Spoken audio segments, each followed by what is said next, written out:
All these guys in this room, they're here because they have the only thing that matters to me. The only thing that should matter to any of us. You know what that is, Tommy? They're loyal. That's right.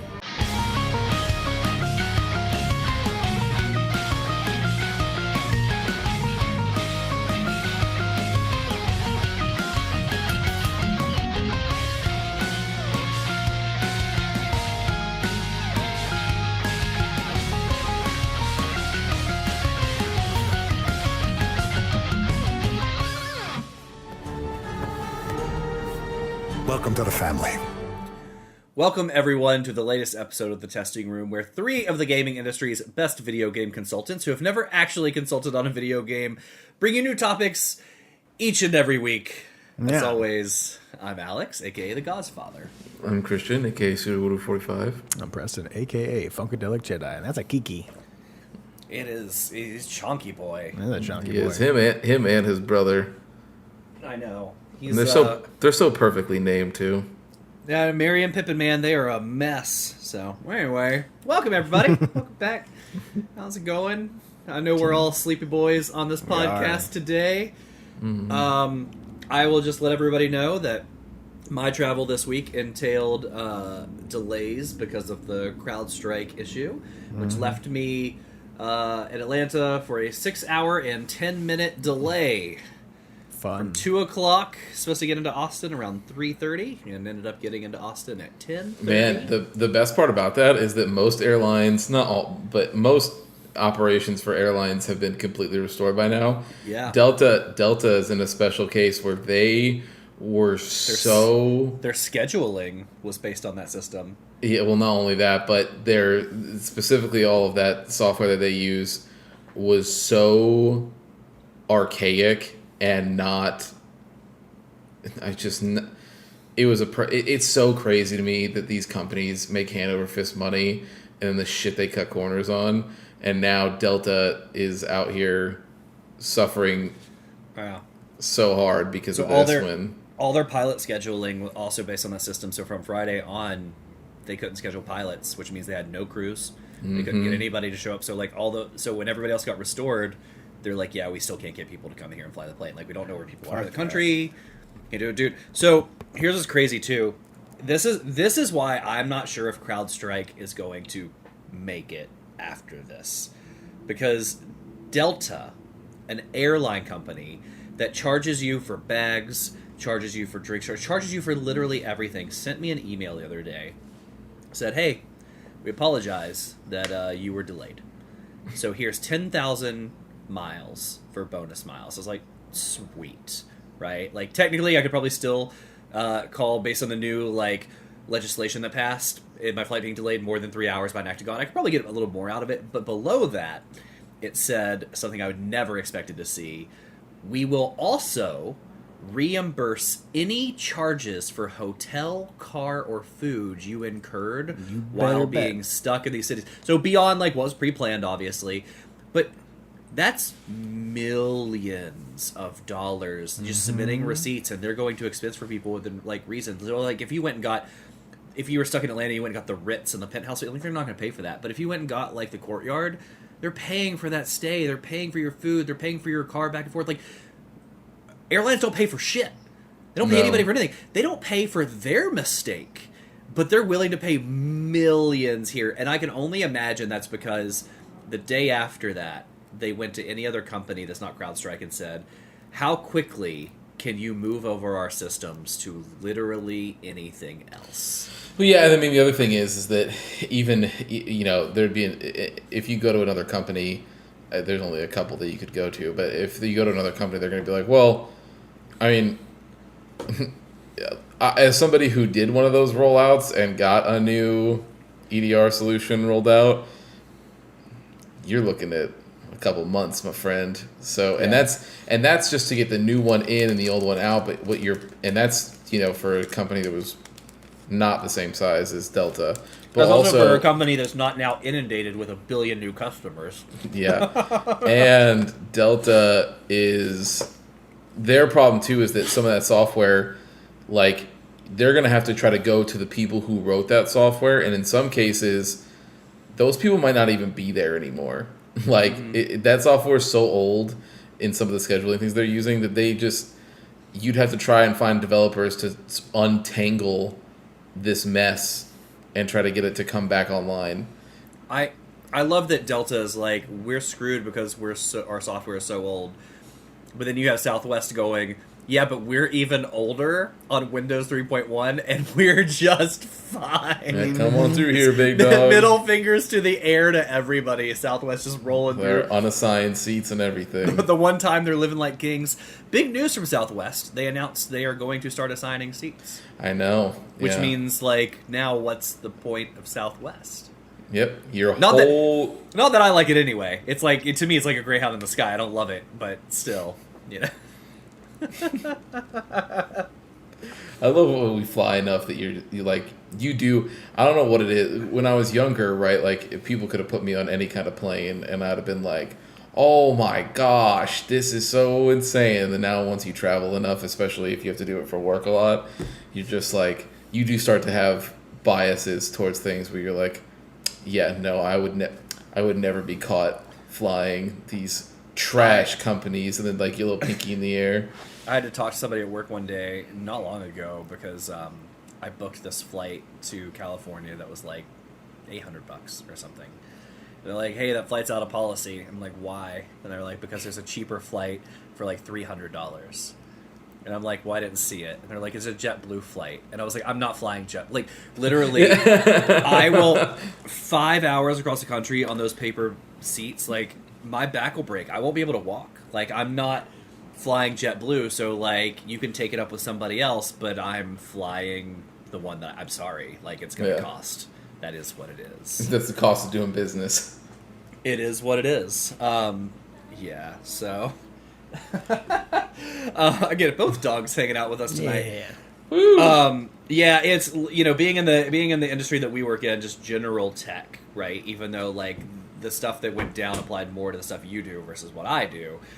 It was. I do not work for CrowdStrike, by the way. That's, no, you don't. But like in just a general tech, like IT field, right? So it was just funny, like this comedy of errors, seeing all the news coming through of like, hey, it's okay, clients, and not, mind you, like not individual customers, just clients. Here's a $10 like DoorDash gift card you can have. So I we messed up. It's like, that's even worse. I know. I was talking with people today at some other companies and other places, and I was like, man, that's just an example of I guarantee you that there were people below him that said, you should do nothing. Rather than what you're about to do, it would be better if we did nothing. Like, either we're going to have to go way above and beyond, right? Yeah. We'll have to send every single person an edible arrangement. Or like you're giving discounts for next year's service, right? Right, like or something. you can cut like 60% off, 40% off, whatever. We're either going to do that, or we're going to do nothing. Because anything less than that is going to be way worse than doing nothing. Yeah. But those people, it's not like, it really is a let them eat cake mode. Like, that's how these people think, especially when they're way that high up. And I'm telling, he literally was like, just give them fucking Uber Eats gift. Who gives a fuck? And some of them were reporting they were already canceled by the person that sent them, so like they weren't even redeemable. So there's a line, Preston, you probably know this, right? It's Guardians of the Galaxy 2, where they're talking about going to do something after they do the batteries, and they're like, we can save the galaxy again. And Rocket's like, oh, we can charge so much more if we're 2-time galaxy savers. For some reason, all I hear is this CEO like, I'm a 2-time internet breaker. Like, he's brought down the internet twice, which is pretty impressive for your career. And then, like, if I was him, because all he has to do now is, like, pull this report and bail out. Either sell your company to a bigger company. And just get your golden parachute, right? Get your golden parachute, right? But if you start another company, people are going to be like, why would we ever fund you? And you go, what are the chances that I break the internet? That I could get a hat 3 trick. times? Nobody could do that, right? Like, that would be my sales pitch. It's not a great one, but it's probably an accurate one. Mm-hmm. Well, anyway, my travel this week sucked. It was awful. I had to be up. And the it's next all morning. that guy's fault. I had to be up the next morning at 5:30 a.m. to spend all day with people in a classroom. It was not great. So anyway, let's kick things off as we normally do in Preston's The comment corner. 10 minutes in, baby. Yeah. Airline podcast. All right. We actually got 2 comments today, or this past week. First one from Tori. Says, hey guys, long-time listener, first-time commenter. Love the pod. The D&D episodes are some of my favorites. And anytime Sassy Preston makes an appearance. Thank you. I like to stay sassy. You all truly help me get through my Mondays. It's much appreciated. I have a question. I recently had a treat yourself day and bought myself a Steam Deck. I know Fuck yeah. all 3 of you have had your decks for a while now. What games do you recommend for the Steam Deck? What is your favorite thing to play on the deck? Any games you think you have had a better experience on the deck versus PC/console? Sincerely, one of your favorite man. ex-coworkers, Tori. Thank you, Tori. Let's see. I know I'm tired when I immediately went to like 13-year-old like this deck joke, but anyway, that was just like popped in my head. Like, yeah, I got the Steam Deck. I play with this deck all the time. So Whip up my deck. I have been impressed by almost any game I've played on the Steam Deck, but I do think some of the ones, a lot of like the Metroidvania, so like Shovel Knights and the Ori games, and what was the one before Silk Song? The game that actually came out. Hollow Knight? Hollow Knight. Yep, Knight. The one that actually I'm released. like, did he not say that already? No, Hollow Knight. I said no, Shovel Knight, right? Shovel Knight, yeah. Hollow Knight, Nine Souls, which we'll talk about. Like, I think all of those games that are cute art, right? They're not like overly hyper realistic. Platformers in general, yeah, I think Right are at perfect home. for that. Yeah, Right at home. I've played everything. Like, I've spanned the gamut from like that game all the way to Elden Ring on the Steam Deck. But there are some things that Elden Ring is not the best experience. So you can do it, and it definitely is doable, but it's not as good of an experience. But you got about an hour Something and like 15 of Yakuza, playtime. though. Yakuza is great because any AAA game that's polished is good, right? Like Spider-Man 2 is great on there. Spider-Man is great, right? Yeah. Like, yeah. So I don't know. Like, it's hard to be disappointed, but I definitely think platformers and stuff are right at home. I would say definitely. I try to stray away from shooters. Like, I've played a little bit of Helldivers on there. I think there's something else I played on that as well. But anything that requires like pinpoint accuracy is probably not going to be the greatest for that. Platformers are phenomenal. I think anything handheld, like if a handheld that's that big, as far as a screen that big, like I think it's perfect for platformers for sure. That's what I was going to say. But I also just any game. I wouldn't say get a game that's like super like high end as far as graphic wise, because you are going to eat through that battery. When I play like Nine Souls, it says I got like 6 hours of gameplay. When I like when I pop up like Baldur's Gate or something that's a little more recent, or like when I'm playing Zone Zero, it's like you have an hour and 15 minutes with a full battery charge to play this game. I'm like, okay, cool, all right. It's just all that performance can keep you from wanting to sit down, but it depends on how long you're sitting down for. If you're just sitting down for an hour and you want to pop up on something that's big like Elden Ring, you can totally do it. It's totally possible. And if you get a battery pack. Get a battery pack as well, but also those can run down on you. So if you want like a 5-hour session with something with Elden Ring, you're going to have that thing plugged in hardwired. That kind of MMO, experience. Final Fantasy 14 runs just fine. Preston, I will agree with you. The joysticks are a little loosey-goosey for like Halo and Well, Destiny. that I do small not screen do as to good. get headshots and stuff is not as easy. I mean, there's plenty of aim assists in games, but like still, it's just getting that pinpoint accuracy is not the greatest. I had fun with Helldivers when I played it on there, but I prefer have a bigger screen, a little more accuracy with my shots. It's a good call. So, one, much love, Joey, shout out, that was, but also, yeah, so I will say there's a couple different things. Before I even get into the games part, number one, Battery pack. get a battery pack. It's 100%. going to be the best thing. A good one. The one that I have, Preston got the smaller version of the one that I have. The one I have has like a 12-hour maybe if not longer. Is it's a it long time. made for it, or do you just have like one of these guys? Like I have these for a bunch of my devices. Yeah, so I've just it's not made for it specifically. It's from Yeah. It puts it's out from enough Anchor. power to keep up with the But you want This is to an Anchor one too. Yeah. Yeah, so what you have to do is look up specifically ones that are rated to work with the Steam Deck that will charge it while you play. Because there's some that you can go get that will charge it, and they'll say that they can charge it, but it won't put out enough to be able to charge it while you're playing. So you want to get one that has like enough juice for it. And there's plenty of sites that have. I'm sure there's even a better one than I have now that's out there. So that's the first thing. Second thing. There's going to be a plugin that you're going to want to install, and that is called Decky. They have made it super simple to install. If you just go onto YouTube and type in Decky install for Steam Deck, it will walk you the whole process and show you exactly where to go. You're going to want to do that because it is going to allow you to do all of sort of the custom stuff that the SteamOS, like the Linux side of it, that lets you do a bunch of cool stuff. And one of those things is an add-on called ProtonDB. Now, to be fair, you can just go to this website on your own, so you don't have to do this if you don't want to.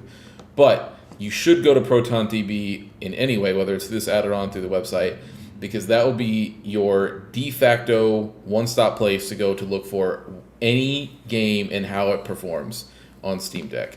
And I will actually even just be like way more wide than sort of as far as my recommendation is concerned.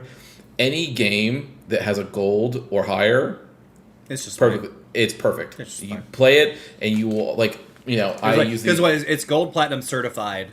Technically, certified is the highest. Platinum is really good. Yeah. And gold is like okay, but I've never had an issue. well certified is something that Valve does like on Right. their own, but then for ProtonDB it's bronze, silver, gold, and platinum. Gold is just fine. Yeah, you might run it like I personally haven't. I know that some people can run into they've reported random issues with gold games. I personally haven't run into anything like that. But if you see gold, you're good. And the thing that you'll have to unlearn is like because the Steam Deck has a variable refresh rate that you can set like really easily. There's a lot of times where a game like Yakuza is a great example. Yakuza, I was able to get at a solid 45 FPS. Now, on a TV or a PC monitor, that would suck. It would be awful. But because you can set the refresh rate and match it to what the FPS is going out through the game, it feels just as smooth as 60 because you're able to do that. So you can do that for, if you can get a game to 30 FPS, knock that refresh rate down to 30, boom. It won't feel like that. It won't have the weird jittery stutters, anything like that. Same thing with 45, and then 16 above, and it goes up to now. I think with the new Steam update, it goes up to 90 now. But yeah, any game that has that, you can be rest assured that it'll run. I played through, like when I was doing the my replay through of the Final Fantasy VII Remake. I played most of that on Steam Deck. It was perfect. I played Yakuza 8 on there. Perfect. I think people would be shocked at how few games I play that are not on Steam Deck. Yeah, For the last 2 years, because I travel and other stuff. Like when we talk about games, you can almost bet money at least 90% of the time that is Steam Deck. I mean, no every bullshit. time. Like there was people who were running setups at Evo this year off of Steam Decks. Like you can get playable matches of Street Fighter or Guilty Gear or other games, other fighting games on Steam Decks, and it makes it really easy. I would say anything that have fun with it. Like anything that you would think to yourself, I would love to play this game, but I don't want to have to go all the way to my computer. That means it's a perfect case for Steam Deck. 100%. And once you start going at it that way, it'll start doing the same thing that's happened to all three of us, where you're just like, oh, this is just the way I prefer to play games now. Yeah. Like I'm playing, I know we're kind of doing these different things. I'm playing Mafia currently on it, right? But if we go back and look at our book club games like Ace Combat, Ghostbusters, System Shock, Metro, all the Metros actually, I played every single one of those on Steam Deck, and that's just like the fun stuff that we're talking about, not like what I'm playing personally. Yeah. Yeah. Lastly, I would say there are some games that you just might want to dabble with that you love. Like it's games that you play all the time. Like for example, someone like I have, and I know I just talk shit on first-person shooters on the deck, but as far as like Dark Forces Remastered, like that's not a game I want to sit there and play like 5 hours of. But like I'll play a level. Like it's not something I gotta relearn. It's a shooter. It's whatever. It's not the most accurate. And I shooter. think It's got a bunch of aim assist to it. Boomer shooters like that I think are a lot easier. Some just fun random shooters, not requiring a lot of accuracy, stuff like that. Yeah. But just have like a come bench boys to where it's just like you have some games that are going to be in your library. You'll boot them up once, maybe every week or two or something like that. It's like it's like a sports ball. You got people on the bench you don't use very often, but every once in a while you want to bring them in.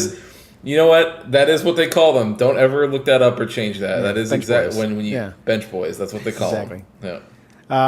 But yeah, it's just they have like little ones like that because Tori, like you have games that you probably want to go to that like let's say like a game that I know that you like a horror game. So like let's say you just have one of your favorite Resident Evil games that's just going to sit on your deck. They all work great on the deck. And every once in a while you're going to be like, you know what? I don't know what to play tonight.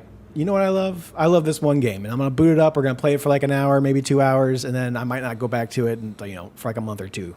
But it's nice to have that there to be able to just do that whenever. Like these guys said, you can play anything on there. I played majority of my Baldur's Gate run on there. You got to mess with the settings on it so it doesn't run like shit. But it's totally doable. To be fair, for a long time, Baldur's Gate ran like shit on people's computers too. Yeah, so that's fair. There was nothing you I could never had to act for it, so I couldn't tell you about that. Yeah. I did Alan Wake 2, a lot of it on Steam Deck. Sure.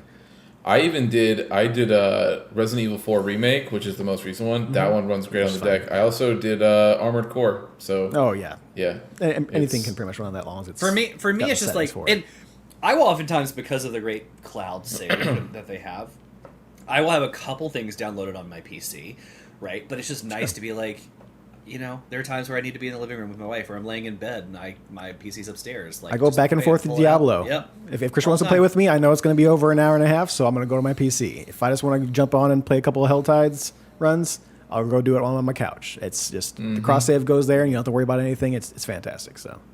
Yep. Yeah. Thanks, great. Enjoy it, Tori. Let us know how you like it. Let us know what games you play. Yeah. For sure. We need a deck report. Yep. All right. Got a second comment here from our boy. Hey guys, just your friend Jake chiming in to say that it's kind of hurtful that when Preston says we got a comment from Jake, everyone says, "Oh boy," and here we go, like I'm some kind of monster. Anyways, I love you guys because you're my friends. Bye. Absolutely. It's first of all, it's all not Alex. hurtful. It's always because I know somebody's about to come at me. That's what it is. I know Jake's is gonna give me shit about why I'm wrong on something. So, but we do. Jake's answer to that would be, well, maybe you should stop being so wrong all the time. Which is absolute fact. Maybe play some Halo with your friends, not your home. Yeah.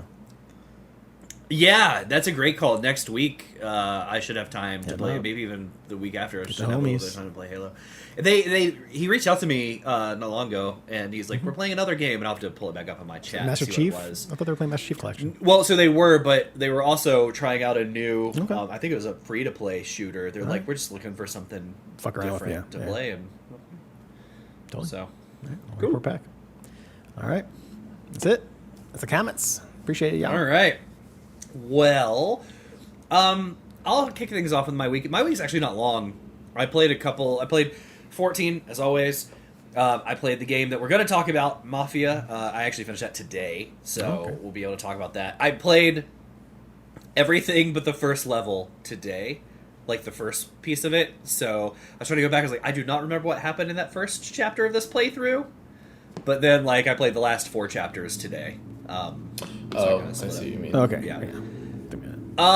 What else? I beat 2 games this week. One I was on the precipice of beating. That was Elden Ring. Yeah. So finished that with a little help from my friends, aka the community. Good job. Just anybody that can take the boss. You should have hit up Miss Mika. She just beat the final out. boss with 2 different games at once. One would be in Dance Hall. I feel like I don't sub enough to Miss Mika in order to play with me. I can't afford Miss Mika to help me beat that game. But yeah, we got that one. That DLC was good. I'm sure we'll talk about it more later in the year. It'll have a place on the list somewhere. Sure. It was good. The other game that I played, started, and finished. Oh, did you? It's Preston's recommendation of 9 Souls.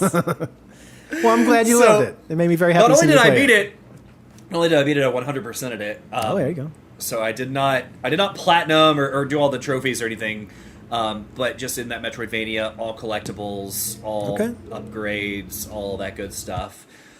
It was good. It was different than what I expected. You have this Okay. cute little fox character, right? Mm-hmm. And it's very like, and they're dressed as like monks, and it's a lot of. I had a hard time telling. It seemed Chinese culture. A lot of the names are Chinese names. They have a name for what that like genre is called or what that time Yeah. frame they're doing. Yeah. So like it was definitely Chinese, but like the development team and everybody else is like Japanese, and like some of the writing looked Japanese, but they were so I was a little confused on like what they were going for there. It didn't take away from the game; it was just their personal choice, right? But their aesthetic was interesting because with that aesthetic, that like Chinese and the history and as well as like these cute animals, it's also very futuristic. And like scientific aspect of it, and I did not see that coming. Right, Yeah. like you have a galactic dock for like spaceships instead of boats and stuff, and I was like, oh, I didn't expect this, but I dug it.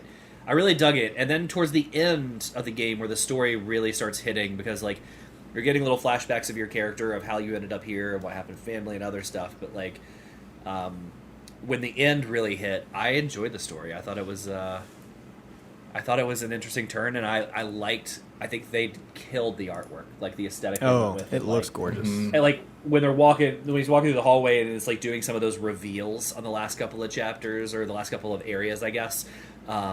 It was great. It kind of like made you feel some things, right, that I didn't expect. Yeah. So yeah, I liked it. It's a good game. I beat the game on story. There's story and standard. Okay. I beat the Alright, game yeah. on story. Okay. Well, there you go, Preston. Only- And then you don't have to Christian feel texted me. bad He's now. like, "See if you beat it on easy." Yeah, on story. Only a couple bosses took me more than one or two tries, but man, except for the final boss. The final boss, ooh. I might have to drop it Like- down. Yeah, I mean, I haven't dropped it down yet. I got two. No, two you've bosses made it left. this far. Just do it. You got it. How many tries? What's the longest you've tried on a boss? How many nights do you want to go? 2 or 3 nights. So it'd be like, I would say most I spent on a boss was probably 4 to 6, somewhere between 4 to 6 hours. Which one was it? Do you remember? Been there, brother. That would be, I don't remember his name. It's Big Beefcake Boy. Okay. He's like very muscular, hits you hard. That was the one that probably took me the longest. oh, and then, the pretty guy. He's one of the tougher bosses in the game. In and general. then you have the Yeah. one that has the third phase, which fucking pissed me off, and that took me a third night because once I hit the third phase, I'm like, fuck this, I'm gonna do this tomorrow.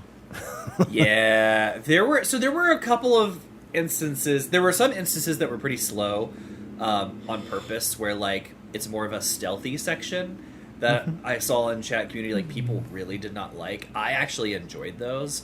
The one that I did not love. There's one place where you are dealing with a boss. It's a female character, and she manipulates reality, if you will. Yeah, no, that's And- once in the third phase. Yeah.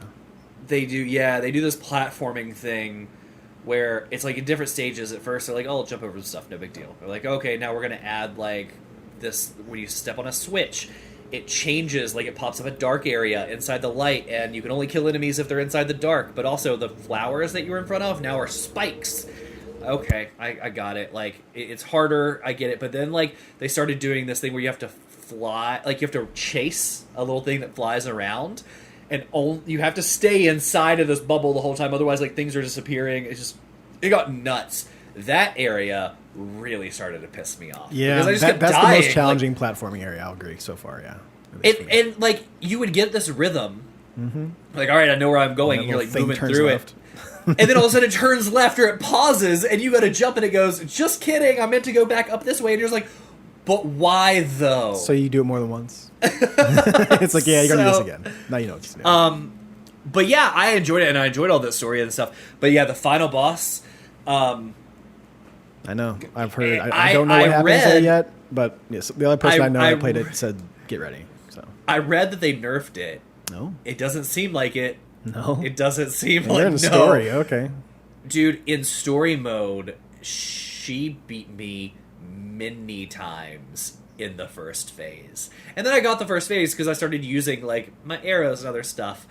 And then she's like, yeah, I'm just going to destroy you in the second phase because all of my attacks are power attacks. Like, there's not, like, there's no, like, not power attacks. There's no basic So parry have you can get fun. through. Yeah. I eventually beat it, and then there's no New Game Plus, but I went back into my save, and it kicks you back to the beginning because I realized there were two areas that I never found a way to get to. So I was like, let me go see if I can figure out a way to get to those. And they actually finished off 2 side quests, so that was cool. And then, of course, because it's a Metroidvania, like, by the time I made it back to that area, I was like, I can't figure out how to get there.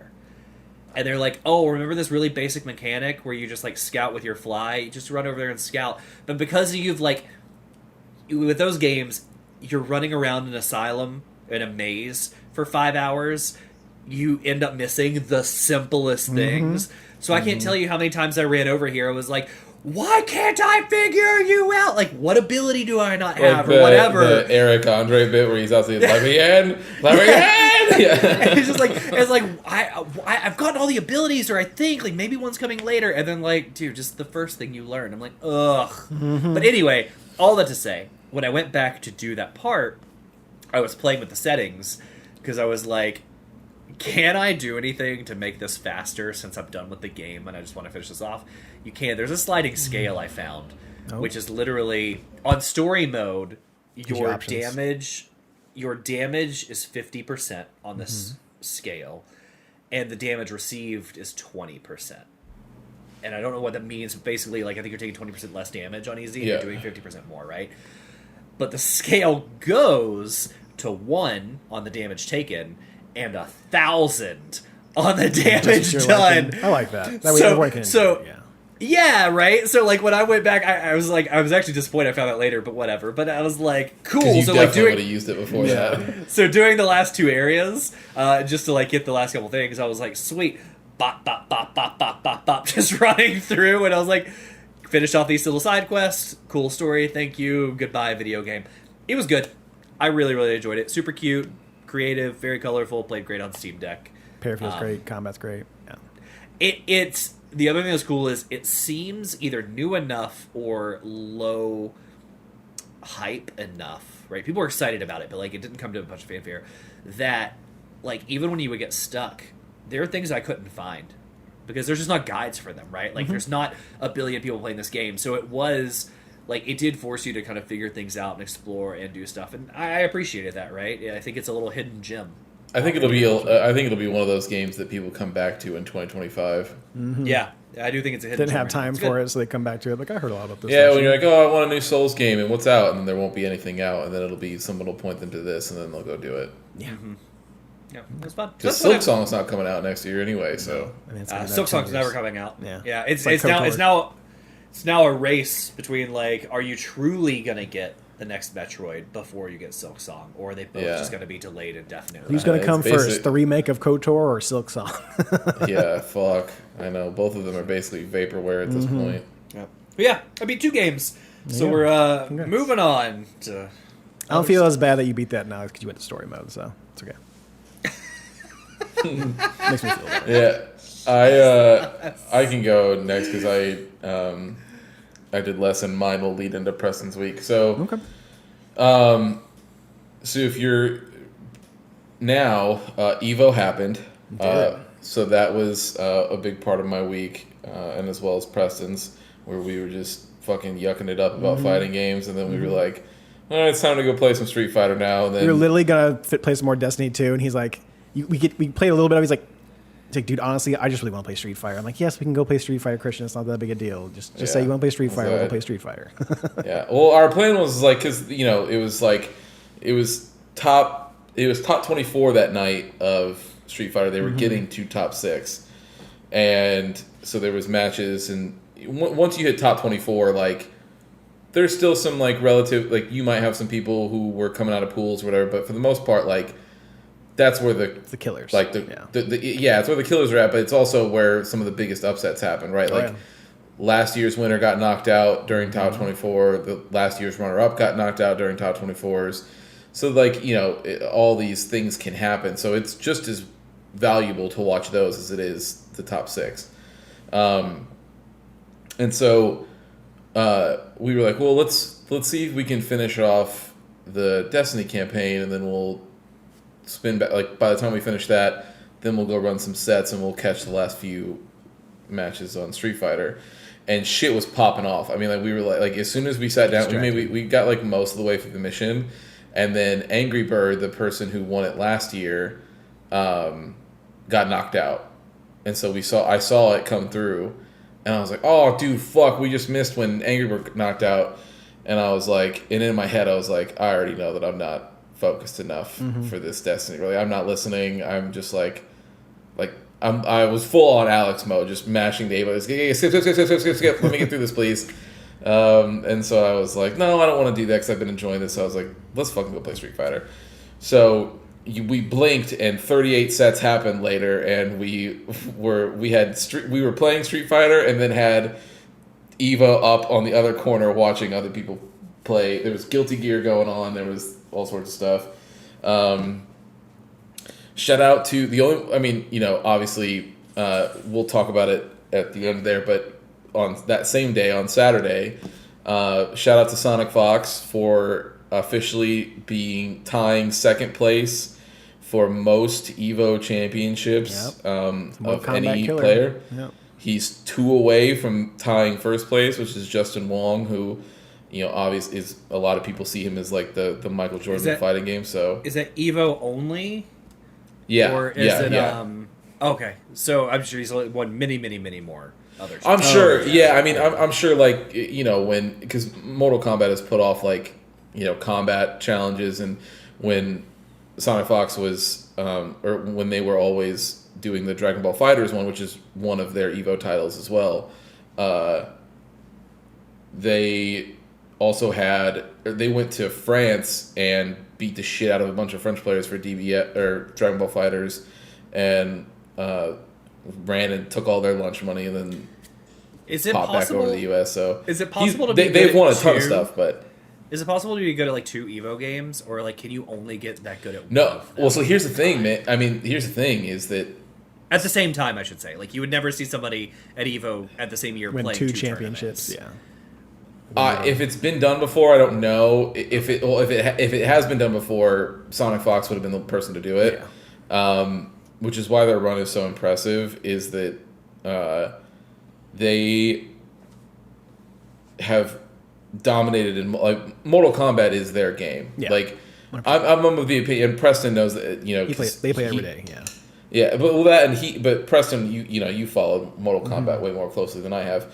But I'm of the opinion that at this point, it would be easier for Evo, for scheduling purposes, if you let everybody just like show up for all these other games and sign up, but then they should just ship Sonic Fox the trophy ahead of time. There's no point in having this big to do and having people sign up. Yeah, it's silly. It's just I think the year that they won the Dragon Ball Fighters championship for Evo, they might have also won a Mortal Kombat one. I don't know. So apparently, it's happened once, according to Reddit, and I would assume these people know. 100% true. It says it's happened. John Choi Boy won first place Evo 2008 for Capcom versus SNK 2 and Super Street Fighter, and they said Daigo in 2004 almost won 3 in 1 year, but did not. Yeah. So I guess it only happened the one time. Sonic Fox hasn't done so yet. Yeah. So either way, yeah. So Sonic Fox is up to 7 now total Evo championships across multiple different games. It's very, very impressive. Shout out to them. I would be shocked if they don't tie Justin Wong in the next couple of years. Yeah, he's not stopping. I think it'll happen. So it'll be insane to see that tie happen. And if they actually get to 10, it would be kind of nuts because Justin Wong has held that title for. 15? I mean, it really is kind of like a Michael Jordan LeBron situation where Michael Jordan like really did not have anybody nipping at his heels until many years later But- when LeBron came into the league, right? Like it's But it wouldn't be like if Jordan won his for basketball, and then LeBron came in and won his for like basketball, ping pong. and won a Heisman trophy. Yeah, on like top of it. football, right? Sure, Like, I just 'cause- mean like as far as total championships won, Yeah. right? Like it's just you like or just accolades in general, right? Like career, Yeah. like Because Sonic people- Fox has won, like what we were talking about, has won multiple different number one spots in different games, Games, right? yeah, sure. Which Where is the very other one impressive. just was like one. Yeah, I think Justin Wall is just all Marvel Fighter. versus Capcom. Oh, okay. Yeah. MVC was his jam. But yeah, so Evo happened. We were watching some Street Fighter, playing some Street Fighter. It was great. Shout out to Punk. Cammy Main. Saw Cammy yeah. Main Street Fighter. It's awesome. Yep. So Preston Taking was very notes. happy. Yep. It was wild though. That set that he ran with Big Bird was nuts. Did the there's reset not much to say that. and then went down to like the last match. The final 2-2, match. Yeah. 1-1. Yeah, it was crazy. I've not seen an Evo match like that. Shout out to Hayo for getting Evo moment 38. Mm-hmm. That's very impressive. So there you go. Yeah, so we played a bunch of Street Fighter. Street Fighter's great. That's awesome. We got to the final difficulty level on Diablo 4. World Tier 4. Oh, yep, so we finally made it to Torment level 4. And it'll be a new season within what, couple weeks? I think 2 weeks now. 2 Yeah, weeks? I think we're Sweet. 2 weeks away, Start which all will over lead again. right into the expansion. So there'll be that. Yeah, but it was fun. The new treadmill that they've got. Everybody, It it's works. just wild. Yeah. Yeah, it's great. As well. We finished Destiny. We finished the campaign story, but that's going to lead into the raid, which then leads into the 12-player strike thing that happens after that. So Yeah, it's not and the end then of the story seasonal because you're activities. supposed to go to the raid to finish the story. Yeah, it does. It does end on a cliffhanger, which is funny. It expects people to finish the raid. It really does. They really are like, hey, either look up a video, Watch it on YouTube or go get good. or go play it. That's your options. It's kind of crazy, but so there was that. So we finished the campaign, and then I'm trying to think. The only other thing, obviously, I played the game that we're here to talk about. More Trails. We did the new raid series for 14. I know raid series is great. It's fantastic. Yeah, that's it. Yep, Okay. that's it for me. All right. Well, like Christian has said, Street Fighter 6, and I actually think I'm getting a lot better with Cammy. I think me and Christian, we're going toe-to-toe for matches. Like it wasn't a whole lot of Christian. Christian is normally beating my ass into the street. So I actually felt pretty good about going back and forth with him on that finally. So it was nice to have Yeah, that. I mean, you got by now we've probably ran like 400 sets together. I mean, it's at been least, a lot. yeah. Yeah. Again, Diablo 4, a lot of fun. Getting closer to 70. And then we got that World Tier 4, which is nice. The Corpse build is going fine.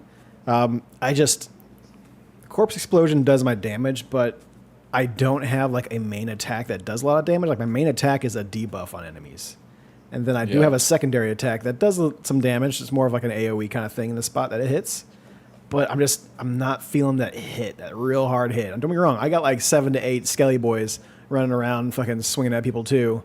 And I can press a little button that makes my golem do a big hard slam down attack. But other than that, it doesn't feel the best for me. And I think that's just as far as the class-wise goes. Like That class, Necromancer is probably not my favorite, but it's fun to play. Next season, I'll probably go with, what was it? It's not, do they call it Rogue or is it called something else? Is it called Hunter? It's called Rogue. Is it called Rogue? Okay. So yeah, I'll be playing messing around with Rogue next season, so that'll be a little bit of fun. Destiny 2, it's been good. I do like the new, would you call it class? Yeah, Yeah, prismatic. No, I'm saying, yeah, not class, but like your ultimate, or like your the subclass or whatever that you get within there. Yeah, the subclass. Yep. Because that's a little bit more mix and match. So I got like electric grenade, but I got my strand melee, and I got my strand ultimate. But I can mix and match those to where if I wanted to choose a different part of it. Now it's not every single piece that you get from your previous subclasses that you can just pull into whenever. You have to unlock these as you go through the game. Yeah. I've gotten, I think I got most, if not all, for the Titan class. They did Yeah, that we the like last a- couple times too, where you had to like get the Yeah, currency, there's- you like unlock them in the tree, and yeah. Though there's a couple quests that you have They to go drop through to from get the other chests, pieces now. yeah. Yeah. So I get through that and got a real sick arm piece for defeating that main campaign section. Yeah, you did. It was cool. It's got like these like cool like it's like if you think of like the giant goat like, horns and stuff like that, so it goes down the back shoulders, but then along the arm like all these little gears and shit that are moving Like around, like strand actuators gears. and- Yeah, it's fucking cool as hell. So Destiny 2 is great. It's a lot of fun. 10-year going on. You know, finishing up the full 10 years of Destiny. I even had a little photo that popped up on the Facebook feed that says 10 years ago, and it was me and a friend of ours just sitting on the end. Remember that main section? It had little piers poking out into the distance. Yeah.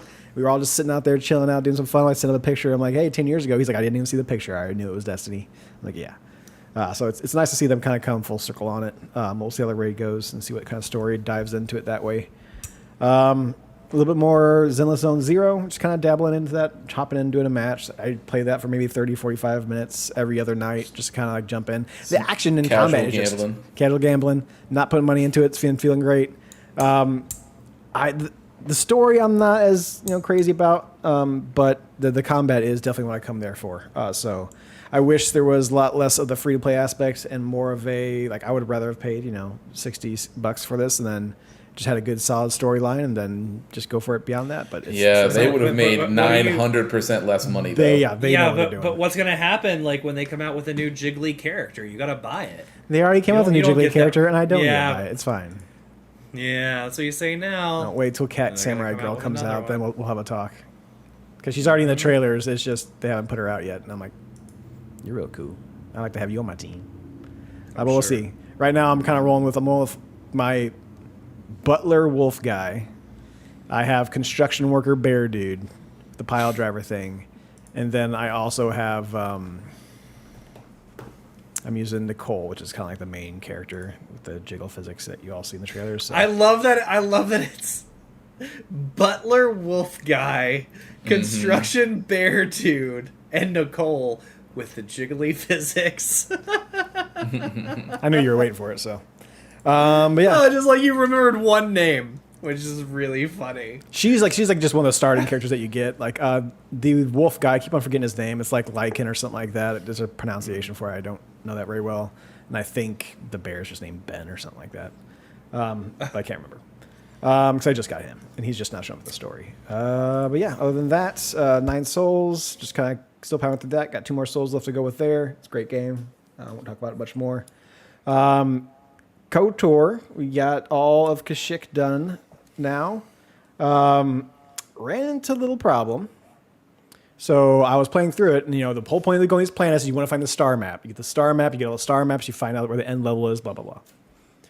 So I'm going into Kashyyyk. You got the treetops where you're getting like all your dialogue from, and then you go down to like the under section to where that's where you're doing all like the main missions and combat.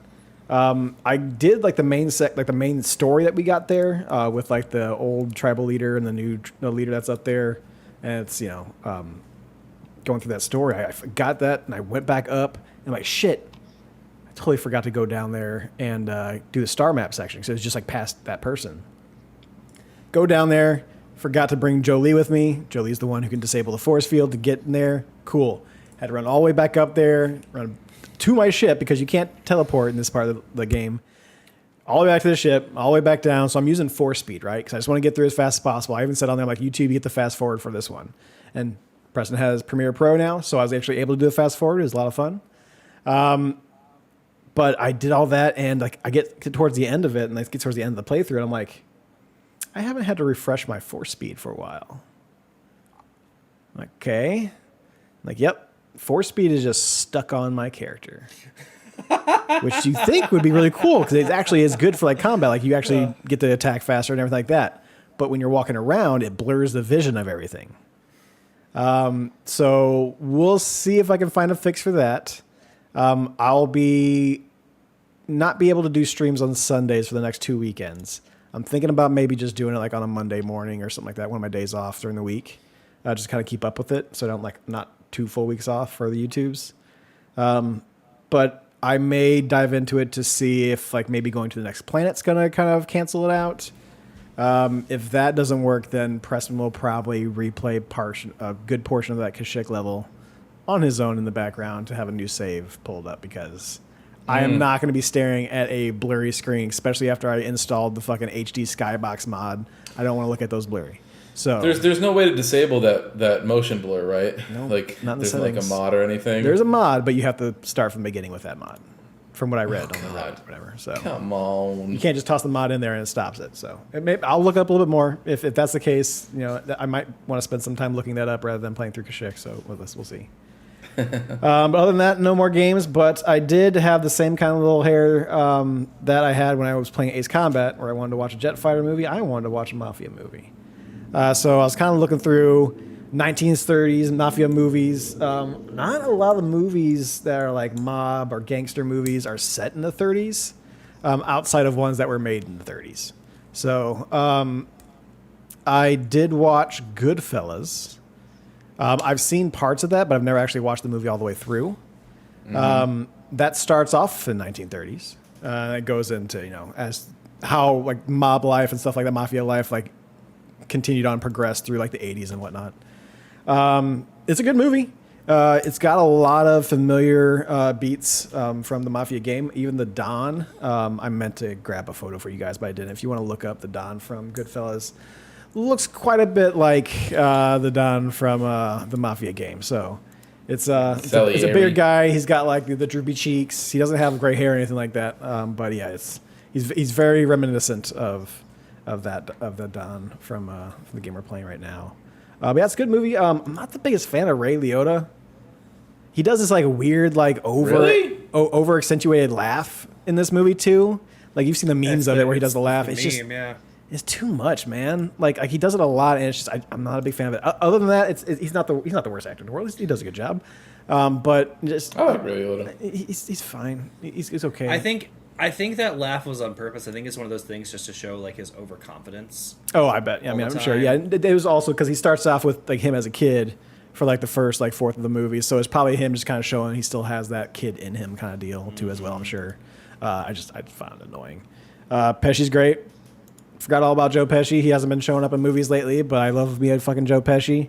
He's a very Paulie-like character in this movie, so it was nice to see that as well. And then, yeah, that's it for me. Goodfellas is a good movie. If you haven't seen it before, it's a classic. You should. I'm trying to think about what movie I want to see next. I was thinking Public Enemies because it actually takes place in the 1930s, but it's not really gangsters as much as it is just straight up criminals because it's like Bonnie and Clyde shit. So I would have just watched The Departed again. I thought about that one. That was another one I was thinking about watching again. The Departed. That movie's incredible. Yeah, there's a couple movies out there. So of course there was. I'll have to look it up. There's like a 3.5 hour Mafia movie, Something to America, not Coming to America, so don't even say it. Like it's something about that, but it has a couple. The of Irishman. People. American Gangsters. No, this is older. This is older. older. These are all in the 2000s. This is older. This actually, if I'm not mistaken, so Al Pacino was in The Godfather. Who else was in The Godfather Part 2? So you had Al Pacino in the first one. Yes, thank you, Robert De Niro. Let me see. Robert De Also Niro. in Goodfellas. De Niro's great in Goodfellas. De Niro's just good in general. Yeah, that's true. The fuckers. That's not it. I'll have to look it up. But he was also in another movie around that same time, The Godfather. Once Upon a Time. There it is. Once Upon a Time in America. Okay. It is IMDb. It's an 8.5 out of 10. 86% Rotten Tomato. Like, it's a classic. But it is a long Mafia movie, and it spans like decades of this guy coming up as a criminal from like street thug, and I used to own that back in the day when people owned DVDs, but yeah. I looked up Preston. This guy absolutely looks like Don Salieri. He does, yeah. So, yeah. Well, I'll put the little photo here for people on YouTube's. But yeah, he Paul looks very Cicero much like is his character's name. Yeah. It looks very much like him. So I used to own Goodfellas, and I haven't watched it in a long time. The only scene I remember right now is when they take a guy to the back and just start beating him with a hammer. I think that's in the casino. It's either in the casino or in the restaurant. I've never seen that movie. I've never seen The Godfather. I've never seen Godfather's really good. I've never seen Sopranos either. mean, The Godfather is a classic. Right? I've never seen It's The one of Sopranos. those, like Godfather 2. Everybody says like, is it good or better? It's one of the rare trilogies. Godfather 3 is not worth it. No. It's like in the 80s. not, Don't sure. do it. It's not worth it. So if you ever watch it, just do 1 and 2.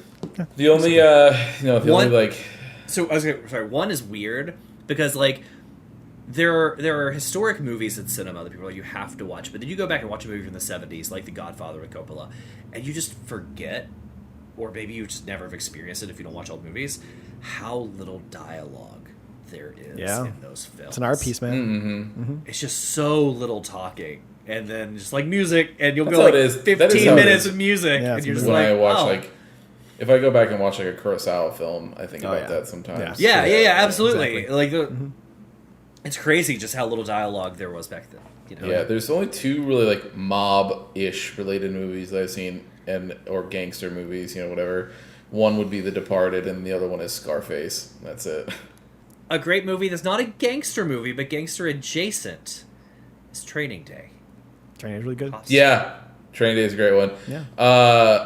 Yeah, like I mean, like The Departed. Like I love The Departed, but Jack I almost Nicholson's watched that character one. Yeah. in that is a scumbag. Oh, sure. Like I mean, but so is Matt Scarface- Damon's character. Yeah, right? Matt absolutely. Damon's I'm not- Scarface is glorified though. Like the people who love Scarface, like they'll have poster and they're like, they want to be like Scarface. I'm like, you don't want to be like him. You don't. Like that's a horrible life to have. you want to be rich, My- man. Yeah, that's the My- whole thing. Yeah. My favorite gangster movies, if I just picked 3, would be like Godfather 1. I would say American Gangster. It's good. It's just And- long. And then it is long. And then The American Departed. Gangster's good. But those 3 movies, I love all 3 of those Departed's movies. great. Yeah, American Gangster is so good. It is good. Yeah, So good. yeah. All right. Shout Yeah. out to Denzel. Shout out to Denzel. What up? Also, This is his favorite podcast, Yeah. by the way. It's a fair gaming podcast. Yeah. Yeah. it is. giving him American Gangster and Training Day call outs There today. you go. Yeah. There you go. Get him all those. Yeah. Yeah. Oscar movies. All right. Is that it for your week? Yep. Get ready for me All next right. week because I'm gonna watch Deadpool and Wolverine this weekend. I'm super stoked. But I think Allie and I might go Yeah. see that as well. So at first we were like, oh, we have nothing to do, so let's it's a free weekend. Let's go see a movie, right? And then I was looking, and apparently I have a soccer game to go to tomorrow because the League's Cup tournament started. it's not and that's all just, day. No, it wasn't. I just didn't plan on going and blowing money at Mercedes-Benz, Oh, right? fair, So fair. it's just that sort of thing. But so yeah. But now I'm I gonna- gotta do it. Well, I have to. I Dude, I just want to The- avoid spoilers at all costs. So I gotta go. Danny Rojas, like the football is life, is Oh, yeah. literally football is my life. That is what it is, right? It makes me happy. It makes me Football's sad. life. I let 11 or 22 men, depending on which time of year it is, just determine my mood for the entire week. Last week we it won, does affect your mood. and we beat third place team in the East. So I was in a good mood all week. You did win. Yeah, we did. We jumped up to 9th. I think you guys may have stayed or dropped to 15th. It's not out of like 16. So Yeah, we definitely didn't stay. yeah. So, So anyway, let's get started. Let's do it. This episode of the podcast is sponsored by Comic Headquarters. If you are looking for a trade paperback or hardcover, the guys over at Comic Headquarters can help. Even if they don't have what you're looking for, they'll offer to order it in for you. Visit comichqstl.com today, where you can contact them and order that trade paperback or hardcover that you've been looking for. Or give them a call at 314-433-5449. Let them know that the testing room sent you, and you can get 10% off your order. With this, so we are bringing you part 3 of our playthrough of Mafia Definitive Edition, and we are going to cover chapter 11 through 15. That's how that math works. So we kick things off. I will say this, forgive me, I did not have time to go and watch the old game, so I don't have comparisons We're okay. from last week to this week, but it is what it is. So, it sucks. yeah. We get it. We know it sucks. It's gonna be Yeah. So we not start this off, part, the old one. This part's good. we start off this chapter visiting rich people by being told that we're going to the prosecutor's house. Now, mind you, this is the one I played last week. So if anybody played this recently and has color to this chapter, feel free to add it. So 'cause here, Yeah. I played all this today. I just want to Okay. before we get started, I will say this chapter took me the longest out of any chapter because this game decided that today, for whatever reason, I've had no issues with this game today. It would crash on startup, like when I would press A to start Same. It game. also did that Same. to me. They must have put out a patch Okay. or some weird shit. Same. It did it 13 times. Yeah, I got it. And on top of that, are you guys playing on deck or on computer? I'm playing computer, on PC. right? On Steam Deck, it kept loading in like a 3x4 window instead of 6 This was by mine 9. was in window and then, mode, and then it yeah. would crash, and then it like a couple times I got it to normal. I'm like, yeah, and then it would crash, and then finally it did it. Weird. So here's the thing. I don't know what the fuck they did. I have 2K's no running idea. on CrowdStrike, baby. A 2K Dude, launcher. honestly, it might be. It's like But after strike, who knows? so, what's funny though is that it ran in windowed mode, and Yeah. it was wanting to crash the entire time. Like there was a couple of chapters I'll talk about where Tommy was like, "Duh, duh, duh, duh, duh," like he was really not wanting to be there. He Did you play in persevered. window mode? Yeah, I didn't have an turned it option. off. I couldn't touch any. I couldn't touch anything. Yeah. Okay. Oh, I could press the button to like change the resolution. Nothing was it wouldn't matter. Oh, really? It was doing what it wanted to do. I It was just mostly full screen. There was just a border around it. Yeah, I had two. But that start. I'm like, fuck I that. just closed and reopened until I got the roulette wheel, and it opened in normal size. so That's all I did. so here's the thing. This is the best part. So the mouse wheel on my computer. The reason I could tell it was wanting to crash is because it was doing the little blue spinny thing, right? And I was like, and I couldn't get it off the screen. So it stayed on the screen my entire playthrough. So what's funny though is I set it, you know, like how people will put like a dot, like a piece of tape For or like a dot shooters, on their TV yeah. for shooters, like where it's supposed to be at. Well, this just happened, like it was dead center in the middle of the screen. And I noticed when I was aiming with Tommy and I was like going to shoot people, if that little cursor lined up, that it would be an instant headshot. Dude, there are some moments where we were going through some of these places and I was just like, with a revolver from yards away, and there might be a sniper or two that might be doing it, and I was just like, bing, bing, bing, bing, like it was crazy. But yeah, this particular chapter, I there was a point where I told myself if it crashed one more time, I was gonna message you guys and say I can't play it. I don't know what happened, and I was just gonna let it Watching go. YouTube. Yep, and then it went through, and I was like, okay, video game, you got one more time, fuck me over. I started playing at 2:00, and I was worried that like I wasn't gonna be able to play it either because it wouldn't launch. Yeah, it's fine. crazy. I don't know what happened, but yeah. So we start this mission off by essentially being told like, hey, the prosecutor, the one that's helping out the Galatis, the one that was helping out the FBI, like he has some documents at his house. Yeah. Our role is to get to the house. We got to get what's in that safe, but we're not going to be the ones that's getting stuff out of that safe. We're flying in somebody from just the homeland, the motherland. We're bringing him all the way in, and his name is Salvatore, and he is our safe cracker. And Cracker. this is one of the things I didn't have You're time gonna to get do canceled this on week. YouTube. This is one of the things I didn't have time to do this week, but I wanted to go back and see if anybody had a translation for his dialogue. Because I would have loved to know. You had entire conversations in the car, just full-blown Italian or Sicilian, where you Kinda. were Italian subtitles as far That as like, Italian. Yeah, that conversation is pretty one-sided. It's him saying 3 paragraphs to you in Italian and Tommy going, "It's gonna be a long night." Yeah. yeah. So, like, I really want to translate that. I did not get a chance to do it. I bet you there's some fun little Easter eggs in it. I'm sure. But this mission's pretty easy. We get to the mansion. We have a fun little sneak area where there's a hedge maze because rich people have hedge mazes apparently. Sure. And we got to sneak through the hedge maze and get to the end where luckily our companion is smart enough just to hide in the back, not get seen. So- and then- Thank God. Yeah. So when we get to the end, yeah. and no, sorry, actually, I'm jumping ahead. When you meant get to the end is when you get No. upstairs. No. Sorry, go ahead. The hedge yeah. maze. So after the hedge maze, we go inside, and I just wanted to call this out because I found it so funny. So there's one person in the house right now, and it's the maid. I don't know what your interaction with a maid was like, but let me tell you mine. I come sprinting through the door.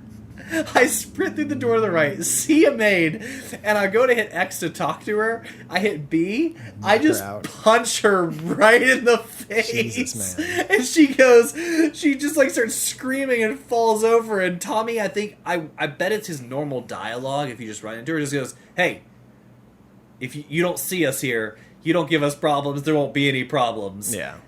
And then she just walks off them. And, like, in my headcanon, I just kicked open the door, punched her. She's like, what was that for? I go, shut your mouth, I'm robbing this place. And she just takes her hand on her mouth and just walks upstairs and sits on her bed, where she stays the rest of the time I'm searching for this painting. I had a different experience. Oh, goodness. So. Did you shoot her? Nope. Worse. So I didn't know. Okay, so I didn't think that I would have to do all of the guards. So I kept trying to just like Find a do the path. critical path and get to the door. And I saw a bunch of times. I was like, this is so stupid. What is going on? Either way, there was multiple Because times. they want Salvatore to, like, chase you around the maze, so you had to Yeah, take yeah. people out. Yeah. Yes, yeah. So you're supposed to just you basically just have to kill or knock out all the guards, and then you're good to go. I had gotten spotted like 5 times before that because just of random like the people on my game could see like hawks, and so like they would be across the yard and they would be like, I see him, and then they'd start shooting a shotgun in the air, and it was just ridiculous. I did not know whether or not there would be a checkpoint or anything like that. So I run in the room and I hear the maid say, ma'am, what's going on? Like, ma'am, there's somebody in the house, blah, blah, blah. And I was like, oh God, if she raises the alarm, I don't want to do this again. So I just started mashing the B button. You beat that. And You just beat her. You just sat there and beat her. she caught a 2-piece combo and had a side and some drinks with it. And Did it kill her? she was on the ground. Did she get up off that ground? She did not. Okay. No. You beat a maid to death? Look, Ruthless. I did Well, not this is- want to have to go back to the beginning of that level. This is so- really going to have to be a problem for your gameplay based Yeah. on the story, right? Because And that's so very out of Tommy character. Yeah, well, yeah, going forward, it certainly is. Yeah, no, so I just was like, because at first I was like, so in mine, Tommy did not have any dialogue with her. Like, I waited for a second, right? Interesting. So he did not say like, hey, get lost or don't be seen. If he said that, I wouldn't have done anything.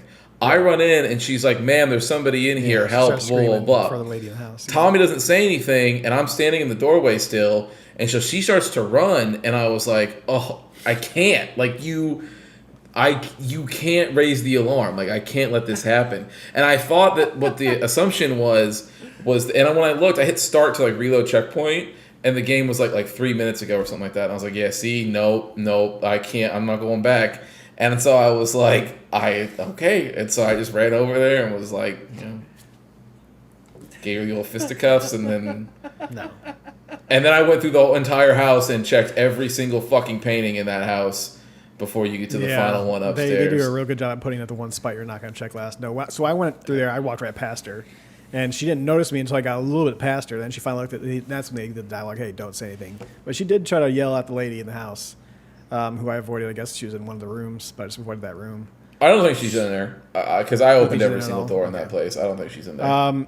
So did you guys have like the checkpoint for the Italian dude after the hedge maze? Like, have you walk around the hedge maze all over the place to like, oh, he's Yes. over Yeah. here. You go over there, he's not there. Yes. And like, what the fuck, man? Like, why just tell me to go to the front? Like, we're playing this fucking little game of cat and mouse. With I fucking didn't get this it dude at in the hedge all. I maze. was like, this is so I weird. put it down there yeah. as a point I wrote down. Like, why am I chasing after him like this? Like, it's just I don't need to be doing this. Even Tommy doesn't know. Tommy he's like, what the Yeah. fuck are we doing? Like, It's definitely supposed to be that goofy little like you Sure. said, like cat and mouse thing, but I'm with you guys. It did not hit. I'm Does just like, I not need don't. to be that done. Yeah, not at all.